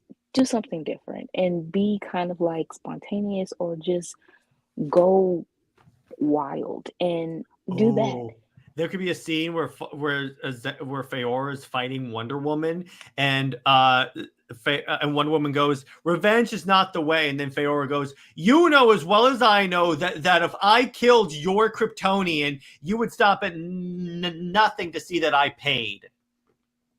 And Diana's like, touche. Yeah, and by the way, Cameron, in the Power Couple book, it was Feora. Yeah. Because honestly, I don't know how they kind of like synergize that, because Power Couple did come out after Man of Steel, but of course it was written, so it was kind of like a cool kind of coincidence, I guess, Well, maybe. plus the fact that the armor looked very much like the Man of Steel Kryptonian armor. So I was like, okay, speaking of armor, so the costumes that would be available for Superman. Now I added two more. So we have classic new 52, Kingdom Come, the black suit, Red Sun, and Golden Age. I added Henry Cavill and the absolute suit. True. Yes. Yes. Don't worry, I did the same thing for Diana. Yeah. I would say that this is the only time we can have the classic suit. The main suit, of course, will be kind of like New 52, Mhm. or A hybrid. yeah, Except a or cool one, not the one James Gunn made. well, honestly, except for the granny panty, um, it would basically be that, and you can have the Kingdom Come symbol, Mhm. but yeah, it would definitely be everything put together, and um, I think it will be much better. Live action, honestly, you would think that the new 52 suit would look good live action, and it does because we've It's just seen he has to fit it. That's the problem, Brit. that, and you can't have the granny panties. Yeah, it kind of doesn't work, but it's like you could make it work here, but it's like it actually has to make it. Now, the other idea I had is like if you have like Superman and Wonder Woman in like say the Kingdom Come suit, we could say they get like a stats bonus. Yes, which is will kind of come up a little Mhm. bit. Yeah, Um, but yeah, each costume you have like a different kind of like a special move or a special like uh, power up or something like that. So yeah, the costumes aren't just costumes; they do have some type of significance for them. yeah, and yes, the new 52 does look like garbage with the trunks. That's the addendum I'll put on there. So then we get to Wonder Woman's costume. So we have again the classic bonus, Amazonian armor, new 52, Kingdom Come, God of War armor. In other words, the one where she was the God of War. Golden Age, and then I added Absolute in the movies because I'm sorry, I want to wear even in the actual Wonder Woman game, I want to wear Absolute Wonder Woman's costume. And another thing, I do like Tomorrowverse Wonder Woman costume. Mm-hmm. I think that would work in a game. That costume works better in a game. I mean, the way very low budget, yes, but the Tomorrowverse did kind of look like video game like graphics at some point. So I was like, A very cheap game. yes, yes. But that costume really does work. Yeah, exactly. And then I noticed you picked the two costumes from Power Couple. Yes, okay. So that the uh gold and white, I don't really know what this costume is for them, but of course because it's a sappy power couple video game, when they can wear matching a matching uniform, and you can that move that they do in power couple of basically getting hit and then uh sending their punches back to the opponent, that would be their special move with that costume. Hmm. That works. I like that. And yeah, so then we get to fun side missions. I would add one. It has to be an Apollo punching simulator. Or, Of course, of course. yes, it has. If it's Power Couple, Brit, you can't deprive me of that very important part of Power Couple. Okay, so well, you do have a simulator. So you have Clark and Diana. Of course, they Diana wants to train Clark. So you have the basic trainings, which is basically learning the moves of the characters. And then you have sparring matches, which is kind of like a training, of course, kind of like how they do with Dragon Ball Z and Mortal Kombat. Of Also with Mortal Kombat, it can have brutal scenes in it, you know, especially with fighting like the otherworldly aliens. If you know Diana has to stab someone or something, it can be graphic if you wanted to. But you also have team challenges, which basically shows a little bit more of them, how you can combine their powers and strategize together and everything like that. And then you have simulated battles to where, yes, Jared, you can have your Apollo fight. Yes. So with this, you can have power ups, you know, to unlock different things, unlock moves. Um, uh, they also have training outfits. I just think that that will It'd be be, hilarious if you could play through the entire game in like the workout bra and the training shorts and in the bow staff scene outfits. That would be hilarious. yeah. And so you have that, and that would be fun, you know. Hello, Britt. Can you hear me? Did the Hello? Can you hear me? All right. Can everyone hear me? Audio check. Audio check. Can you hear me?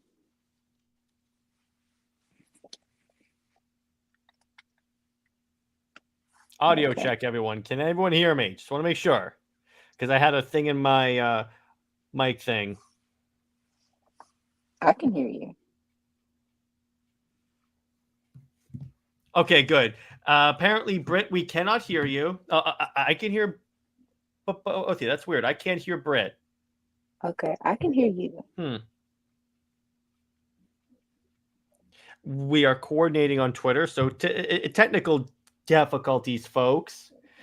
We will get figure this out momentarily because I cannot hear Brit for some reason. Geez. What do you know? It wouldn't be a Comics League show without technical difficulties. All Right. right, so if you can hear me, so let me try this. Hang on, I think my headphones died. That's probably why. Oh, okay. 1 second, everyone. 1 moment.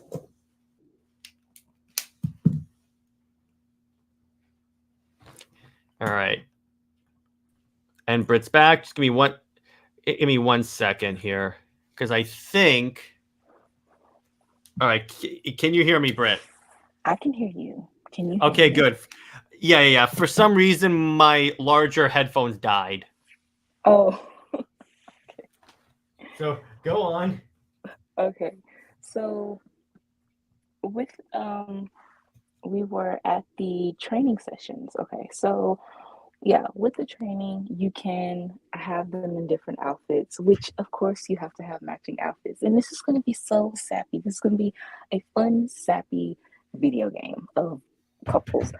Um, and you can also enhance their combat performances as well. So yeah, it's basically if you've played Mortal Kombat or any type of fighting games, and you go into a simulation or something like that, is basically what this is. Dope. I love that. So and yes, I would definitely like a boss battle with Apollo. That's just a recreation of that scene. That's all I want. So we also have some multiverse shenanigans.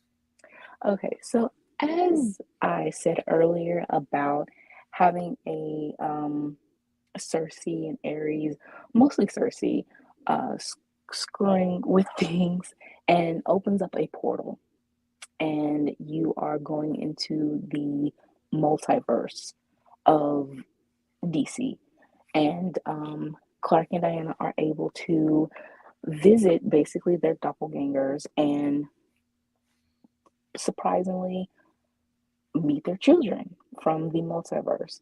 And so they go through these challenges, and their kids will be playable.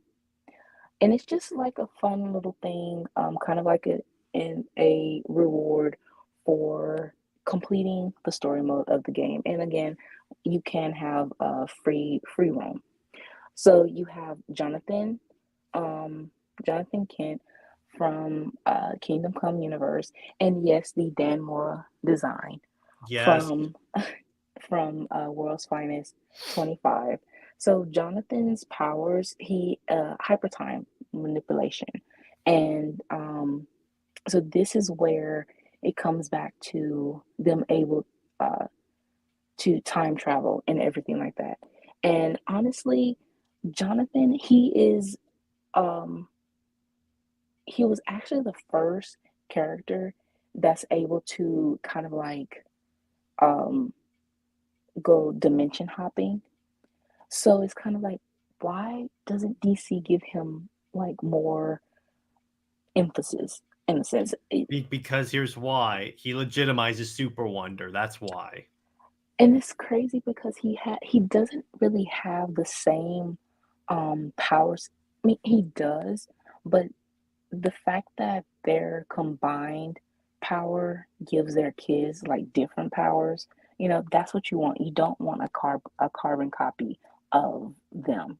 So even though he has that aesthetically, the costume and everything, his power set is still different. And of course, you would want to see a um, a teenager, dimension hopping. And then you have, of course, Laura and baby Buddha, Jonathan Kenneth from DKR, and their powers are basically Kryptonian based, but they have trained with Diana, learning Amazonian uh, combat. So for Clark and Diana to see their kids and everything like that, and it's really just showing how they it was inspired, of course, by Shelterverse, because we are creating this our own multiverse and putting Clark and Diana in different situations of um, certain times of their relationship, whether they are together, getting together, they're old, they're young, they may have broken up or something like that, the drama, they may not like each other at first, just these different ways of seeing how multifaceted their relationship is. So this is a way again of celebrating their relationship. And you also have so yeah, you have these different missions where they can even fight alongside their kids. That works. I love that. And it can kind of, this brings them more confidence about the relationship because they're like, hey, our kids turn out pretty good, so we must be good parents. Exactly. So awesome game, Brit. You really nailed it with this. I tried. I tried. Again, I don't know much about building a video game, but yeah, just going by, of course, it's nothing more than writing a story. And Mhm. then it's just how can you make this interesting to where people want to like invest in it, invest in it as a video game. So I would say that did kind of come easy once I learned a little bit of uh, the video game language. Yeah. So I get so we're gonna move on to the other special event for this episode. So we're done with the games. This is also Britt and I have been best friends for 4 years. Yes. Yeah, and so I think Kingdom Come Picture has John and his siblings in it. Yeah, it does. So what you're looking at is a direct screenshot of the first DM I ever sent Britt. This was November 4th, so it actually works that we're doing this now. And all I said was a really big fan of your stuff, especially Special Bonds, even though it took you forever to update Special Bonds. Okay, the shade. I have to drop shade considering how long it took you to drop Shelterverse 2. True. And it's still But taking me a yeah, it's still while to taking us even a long finish. time. But yeah, when I sent this DM, I didn't know what that would lead to. Right. I mean, 4 years later, and we have this podcast, and now we have a plethora of stories of and building this universe for Shelterverse, and just the everyday, communication and getting to know each other, and like just being able to have that, you know, that telepathy, I would say, of when we have these ideas. And it's kind of like one or the other says it before the other say it. And it's so fun to you know, uh, just be able to have these ideas and bring them to life together. Yeah, it is uncanny. We're like, she'll send me an idea and I'll be like, I was just about to send that to you. And then vice versa. So it's one of those things where we'll be hanging out and then all of a sudden it's like, we'll know what practically the other is thinking. Right. And also the fact that you can just give an idea and expand on it too, Mm-hmm. you know, and also again, even with also finishing each other's sentences as well. Because it's kind of like you know what will what I'm going to say because of course as we want this show to stay PG 13. So so it's kind of like, we are able to kind of like hold back and What a load of sugar honey iced tea, Brit. learn each other's vocabulary. So in the sayings and all of that. It was It's to the very point fun. where Brit was literally going beep, beep, beep, beep. Yes. So I had to and I had to share with Jared kind of like what this actually means, finding acronyms and everything for other words that I want to say. Yeah, and the thing is, it's like when I look back on it, because at this point, again, the channel was like very small, like 32 subs. It wasn't really what it is today. So, really, you could say that Brit has literally been involved with Comics League in some capacity since the very beginning of Comics League. And that's just so Jared, captive. But So in a way, she always talks about the platform that I built, but honestly, at this point, it's the platform that we built, actually. and I'm just very honored to be a part of it because it's just the fact that still you created it though, and still just with everyone involved, how welcoming it is though, and we can talk about any and everything and have fun, you know, within these fandoms, whether it's DC, Marvel, a video game, or movies or something like that. There's so much toxic and um and hostility, within these fandoms. And there shouldn't be. We all have different preferences. We all have different just ideas. That doesn't mean that anyone is wrong unless it is something just like totally off base and weird, like you don't the underage barn type thinking. Hmm.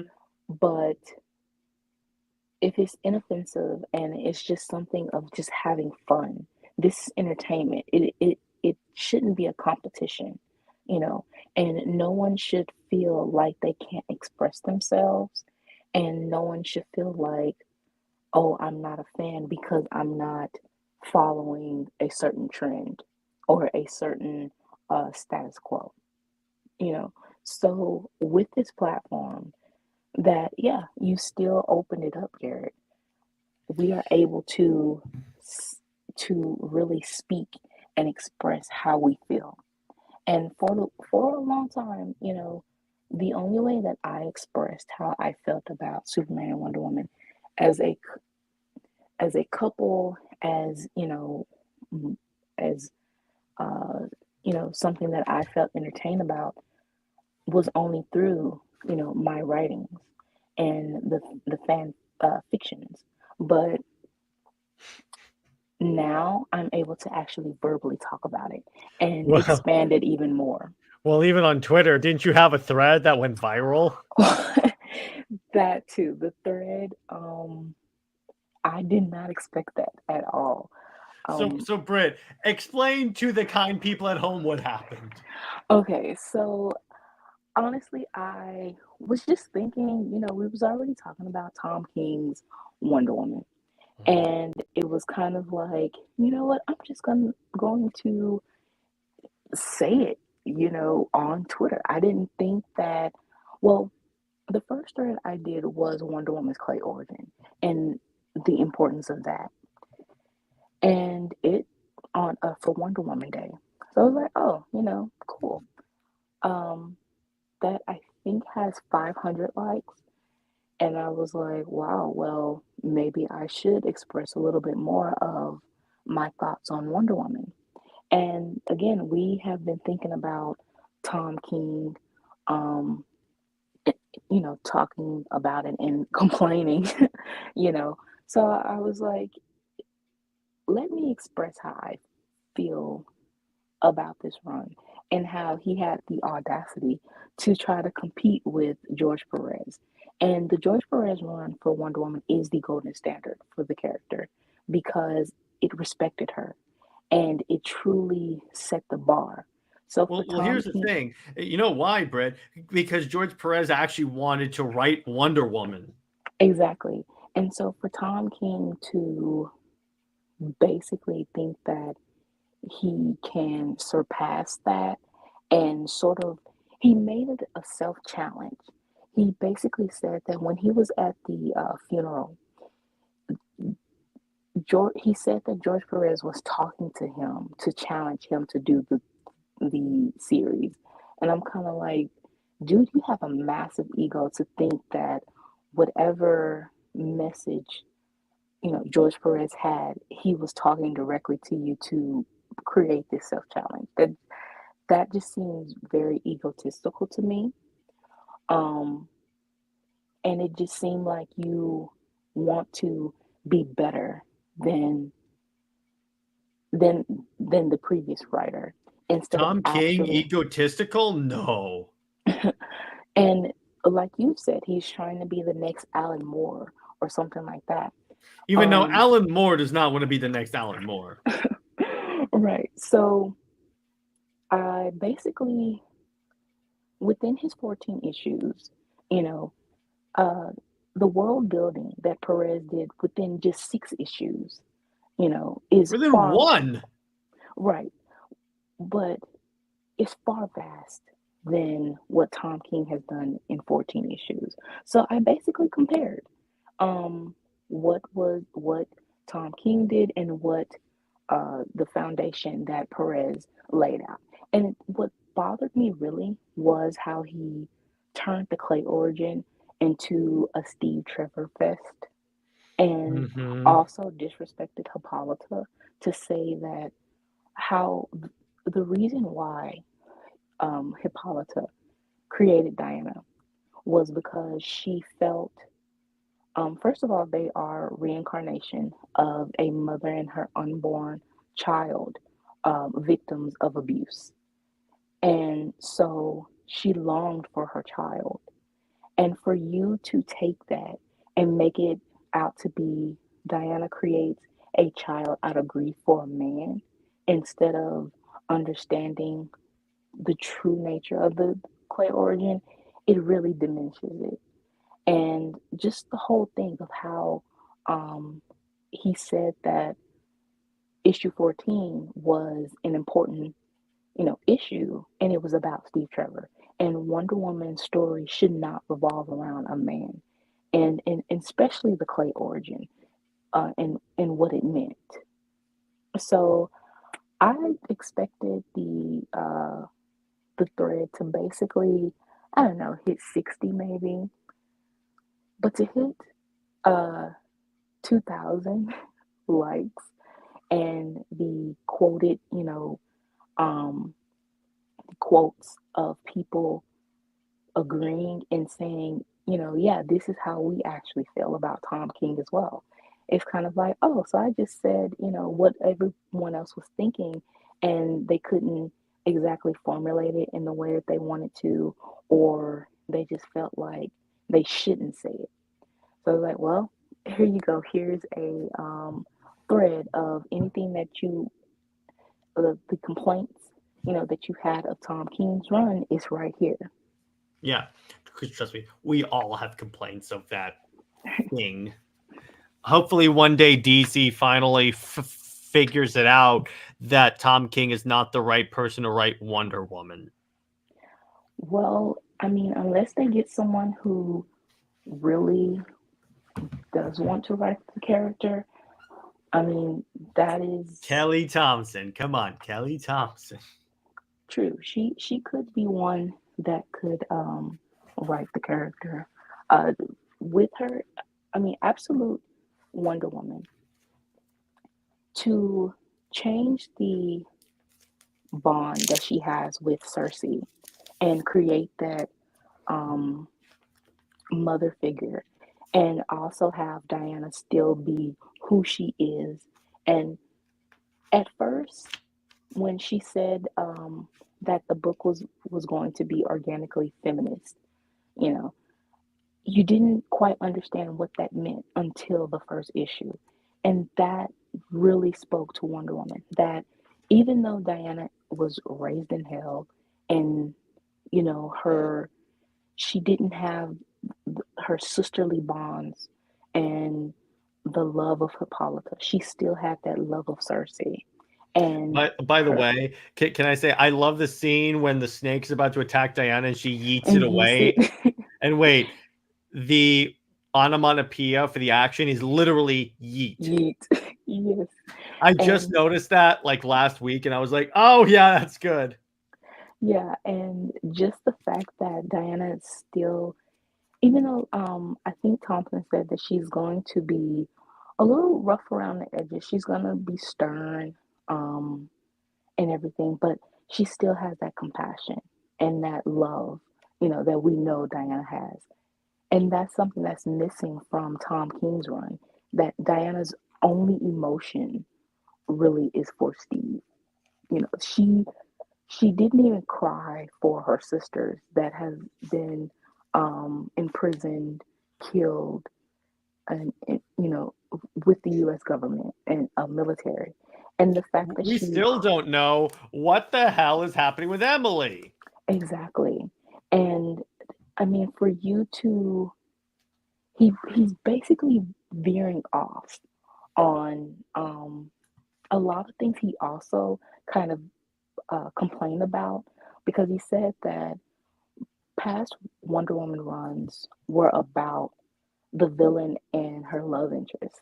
And it's kind of like, dude, you just did the same exact You're thing. literally doing it. So what are you talking about? From honestly, from Wonder Woman 800, when you had that preview of Sovereign telling this long, drawn out story, and I can't believe he said that this is like the story being told to Trinity and made it seem like it's this big mystery. And all it was, you wanted to make it seem like Steve and Diana had this epic love story, but you never showed it. You never built up to it. And also having the story being told by Sovereign, like we don't get Diana's emotions, we don't get her Inner point of view of monologue or anything like that? nothing. We get nothing. So for him to basically act like this is better than Perez, because he has Steve as the love interest, really out of nowhere. Because, What an ego, dude. yeah, and like I said, he didn't build up anything because Steve was basically cursing Diana out in the second issue. And then Diana was being condescending towards Steve in the third issue, and there was nothing romantic about them at all until I think issue 6. He was kind of trying to show them, I don't know, Diana kind of like just cupped his cheek or something to say, oh, you want to have coffee with me, but that really didn't seem romantic at all. um and then he just went full on within issue 12, 13, and 14. And it was kind of like, or no, actually 13 and 14. And it was kind of like, where did this come from? You want to say that they are just so in love, but we never see that at all. Um, and it was only just setting up him to die, but he died in such a weird way. He just got shot. It's like all of this and he gets shot. Mm-hmm. As hilarious as that was, though, because it is Steve Trevor, and I like seeing him finally put in his place. So, you know me, Brit. Hope that DC realizes many of our beloved characters stop hiring people that mistreat, disfigure, and downgrade our heroes. Well, yeah, but DC keeps hiring people that don't understand heroism at all. Right. And I mean, they basically just a hamster on a wheel right now. And they've thrown out a lot of what would have been an interesting story, but they, like the Dio said, they're lazy and they're scared. The only thing that you have really is absolute universe, and I believe Snyder actually said in an interview, no, he did, that the reason why absolute universe exists is because they feel like they've exhausted everything. So it's kind of like, in a sense of, we're at our last stand. We don't know what's going to happen um, a year from now. So it's kind of like, basically, to hell with it. Go ahead and see what happens, you know. And if you have to be at that point, you know, honestly, you have to take this more serious of trying to, instead of appeasing to a certain fan base that obviously doesn't support the books, or you're just trying to appease these fans that rage on Twitter, but yeah, don't buy the books. Find the fan base, or that does support the books and that will um, help, like New 52 was created to be in the first place. That was to garner new a newer fan base. And yeah, it takes time, but at the same time you did have new fans that were willing to invest and grow with these characters. But And you threw them away for the fan base that led to DC becoming creatively stagnant. and led to DC rebooting in the first place.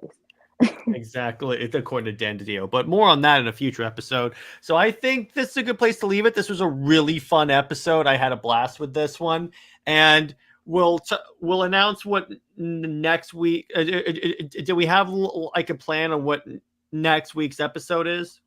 So honestly, we have a lot. I would say that we might go back to couples, which Mhm. I would say the Hawks, or we'll do a Marvel couple. That would be fun. Either of those is great. So yeah, so we'll talk through it and off stream, and then we'll like coordinate on that. But hope you guys enjoyed this episode. So Britt, tease us on what stories you have coming out. Okay, so first we're probably going to do these cutscenes and probably Mm-hmm. post them probably on a document or something to share out. And we have chapter 3 of story 1 of Shelterverse. We're still coordinating on other stories, especially the one that is my number one love for right now. Um, and also the other story that you've teased with. I don't think we shared that one with yet, but Mm-hmm. the it's a lot of stories that we have that we are probably going to be teasing within the next few weeks. So, because I can't hold it in, we have to let them know a little bit of something with these stories. And then, of course, the one shots that I will be posting up within the week, and more of Austria too. I have one little story that I want to share, and it's just a fun, little fall time story for Clark and Diana in Austria. Hell yeah. So stay heroic, everyone. Remember, Lois Lane is Lois Lane. She belongs to General. Actually, you know what? You know what? Let's not wrap up. let's do a question and answer. So ask us whatever questions you guys would like for us to know. I know I said we were wrapping up, but you know what? April Fools, really late. Let's do this. So April ask us. Fool. Yeah, I know. Ask us whatever questions that you would like answers to. It could be anything on SuperWonder, anything on the game that Brit so creatively threw out there, or it could be just anything about current DC issues, our opinions on Tom King's travesty, and whatever else you would like for to know. So let us know. Ask us some questions. Let's do this. I mean, But the fact that yeah, go ahead. I was just gonna say the fact that Tom King says that he wants to be on Wonder Woman for 100 issues. That ain't working. That Yeah. ain't working. That ain't he wasn't even on Batman for that long. It's because, you know, what's kind of funny. Joshua Williamson got 100 issues on Flash. I mean, honestly, It's Flash because was people different. liked his run. That's why. Right, but I think that issue 14 and the backlash and just that whole thing, that whole ordeal, I honestly think that it that would definitely change a lot. Yeah.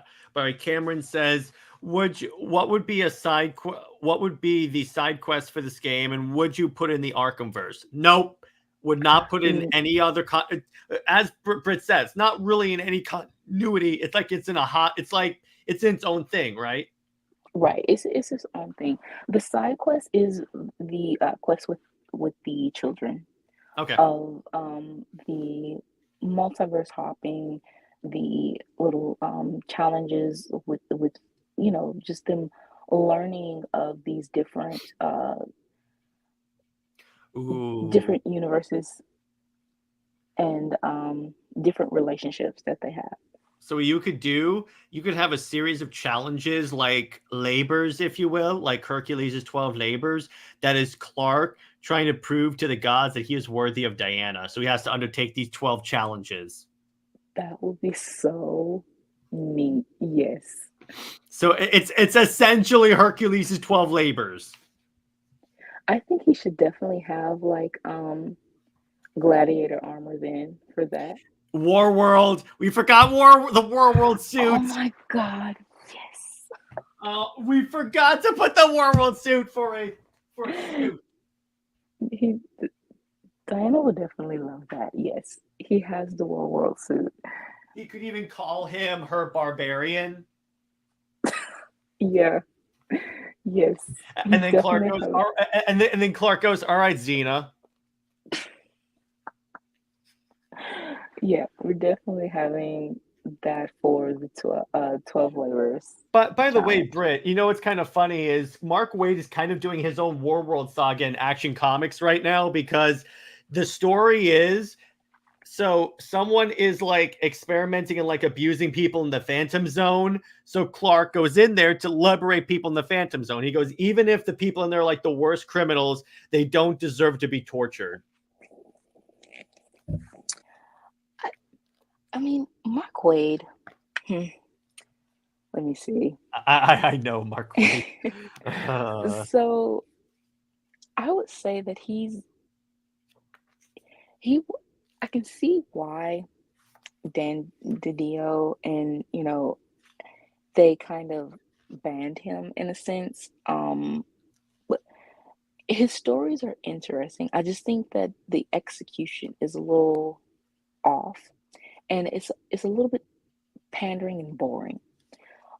He's very much held up by art, and that's a problem with DC in general, because especially with Tom King, you know, you get these all-star artists for the books, but the story is lacking.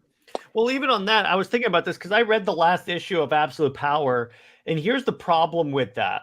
All right, so the idea is to like give the superheroes back their power. They have to hit the Amazo things with a device, because it turns out the way the Amazos self-repair is that they inwardly manipulate time, so they're like essentially rewinding to a time when they were not damaged. Okay, that works, but when they do, but when that brings back, so essentially they're going to hit them with this device that will reboot them to before they stole the Justice League's powers. Okay, that works, but it doesn't make sense then why some heroes got different powers, because if it's rewinding time, it should go back to the way things were.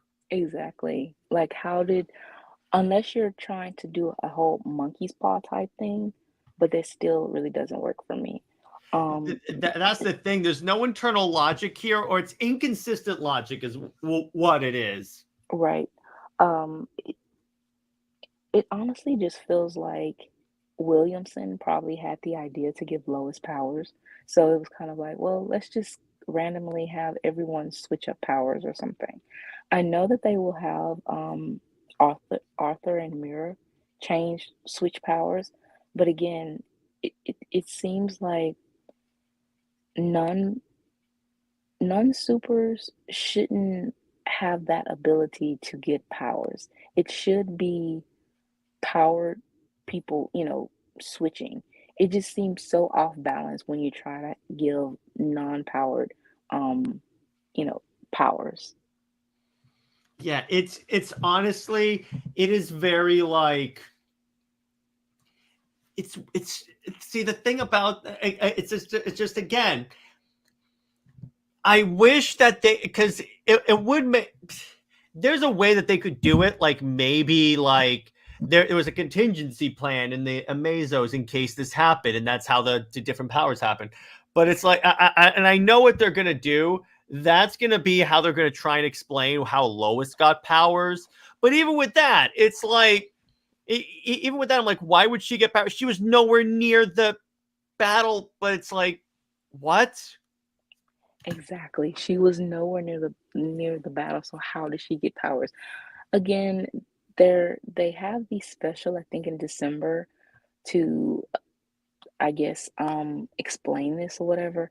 But yeah, it doesn't make any sense. It doesn't at all. Um, the absolute event itself just seemed pointless. And this is the, I think, second event from Mark Waid. Even though we have the great design of Jonathan from World Finest 25, from the Kingdom Come like event crossover thing, it still lacked so much, you know. Um, and it just seems like Mark Waid he's pretty much riding on Kingdom Come's like popularity, and you can tell that within that story, it was very much Alex Ross' idea, and a lot of his story beats, and that it wasn't the idea from Mark Waid. And Yeah, and when you hear him talking about because he says it's like, oh yeah, you shouldn't want these edgy superheroes, and I'm like, well, first off, if it's selling, you don't get to tell the fan base what they should want. You find out what they want and provide it. If you can't do that, get out of DC. right, and it just seems like a lot of his stories, unless I think his best run was The Flash, I think, Mhm. with Yeah. Wally, but anything else he wrote, maybe Birthright kind of gives him a little bit of leverage, but other than that, the Well, only thing here's the that he thing. He's doing World's Finest, but here's the problem with World's Finest. It doesn't sell well. and the only reason why it was selling, I think it was because of Dan Moore's art. Like Hmm. now it's kind of just, well, at first it seemed like he was just building towards his Kingdom Come crossover or whatever. So now that that's pretty much over, it feels like he's just teetering, and he doesn't really have a story to tell for World's Finest. And then Danmar is off the book now, so that's even more so why the book is falling. And to be in issue, what is it, 32 issues, and basically going out of the top 50 or already out of the top 50, This is the third Batman and Superman book that has fallen since Rebirth. The New 52 Batman and Superman book stayed within the top 50. Um but for you to keep relaunching Batman and Superman, but we can't have a Superman and Wonder Woman book set in the past just like World's Finest says a lot. And honestly, you can have that book set in the past. Yeah, we don't care. Just give us something. That's the thing about the Superman Wonder Woman fan base. We'll take anything. Just give us something. We would take them as best friends. Honestly, we would. Just, of course, don't have Steve and Lois in the book. Like, no. But just showing Clark and Diana's partnership, yes. Yeah, That's all we pretty much ask for. yeah, you could 100% do that. So, what other question do you have? James Gunn started his career within the video game industry. That's why, sure, he's gonna or already gonna greenlight a Superman game. I don't think so, Kavari. I don't think so. I honestly doubt that. Let me put it this way: if it does, if he does do that, I will gladly say I was wrong, but I highly doubt that because he doesn't want anything competing with his stuff. But besides that, I mean, what do you think, Britt? Do you really think James Gunn cares about a Superman game? Oh, it will only be the games that are connected to the DCU. So it would be a Superman game if only it's connected to the movie verse. Mm-hmm. Which, I mean, I I don't know you know, how well that could do if it's kind of like what it's going to be like a in-betweener between the movies, I guess. Mm-hmm. I guess, but even then, it's like you can't reference any of the points, any of the story points in the game because otherwise people are going to wonder where the hell is this coming from. Yeah, I don't know. To put all your eggs in one basket for video games, movies, animation, and um and even comics if they are going to synergize that as well. I mean, that is just DOA, that that is very much kneecapping your company. Um and I mean, they have Elseworlds, I guess, but it won't be a priority, and that's pretty much why we got to the Tomorrowverse the way we did, because they slashed the budget and they really didn't prioritize the quote unquote Elseworlds of whatever they have. Well, not only that, prioritizing Elseworlds. How about the fact that Superman and Lois was canceled because of his Superman movie? I mean, the way that honestly that show wouldn't have lasted at They all. wasted the death of Superman, Brit. I did not watch that show. I watched like half of the first episode, I Brit. think. So he gets killed and he gets dies for 2 episodes. Two in the beginning of the season. I thought, like anyone watching their marketing would have thought, that that's going to be the plot for the entire season. No, it's not because General Lane injects himself with a serum made from Superman's blood, has Doomsday kill him, and then they take his heart out and put it in Clark. Which honestly makes no sense. Because to me, honestly, I would say that a Kryptonian heart is a little bit different than a human heart. Well, then again, this show does take place in a continuity where Kryptonian can have a child with a human. But didn't like they have like the Jor-El of that? I know that he said that basically like Clark basically killed the bloodline because of having a child of a human because they are like less powerful and everything still. So, you know, so I mean, you can probably have a child, but it's not kind of like you still pretty much disrupted the Kryptonian or the L legacy or whatever. I mean, that's kind of sound like eugenics a little bit, um, and more so thinking of divinity. But if you want a sort of pure like legacy, I mean, hey, you for comics for so long, Kryptonian and human DNA was not supposed to mix anyway. Mhm. Clark and Diana's DNA mix because Diana is of a divinity and she's a pure human, you know. And I also explained this of how her origin calls back to Genesis. So she is very much pure human, but at the same time, she is of divine. So that is why they are able to mix. But human, no. But DC has this thing of trying to have human superiority, and that has pretty much been their downfall and limitation for Superman and Wonder Woman. Heck yeah. So now we're going to wrap it up. Now, before I wrap it up, I want to announce. Well, I kind of teased this, but this is this thing coming from Comics League. Right? Everyone knows the only reason why DC keeps DC Comics going is because the IP on the movie. Yes, that's why. That's why. That's why they don't take as active of an interest in the movie. I mean, the comics, because the comics are just IP farms. But so what I'm going to say is, I wrote a comic book that will be coming out next year.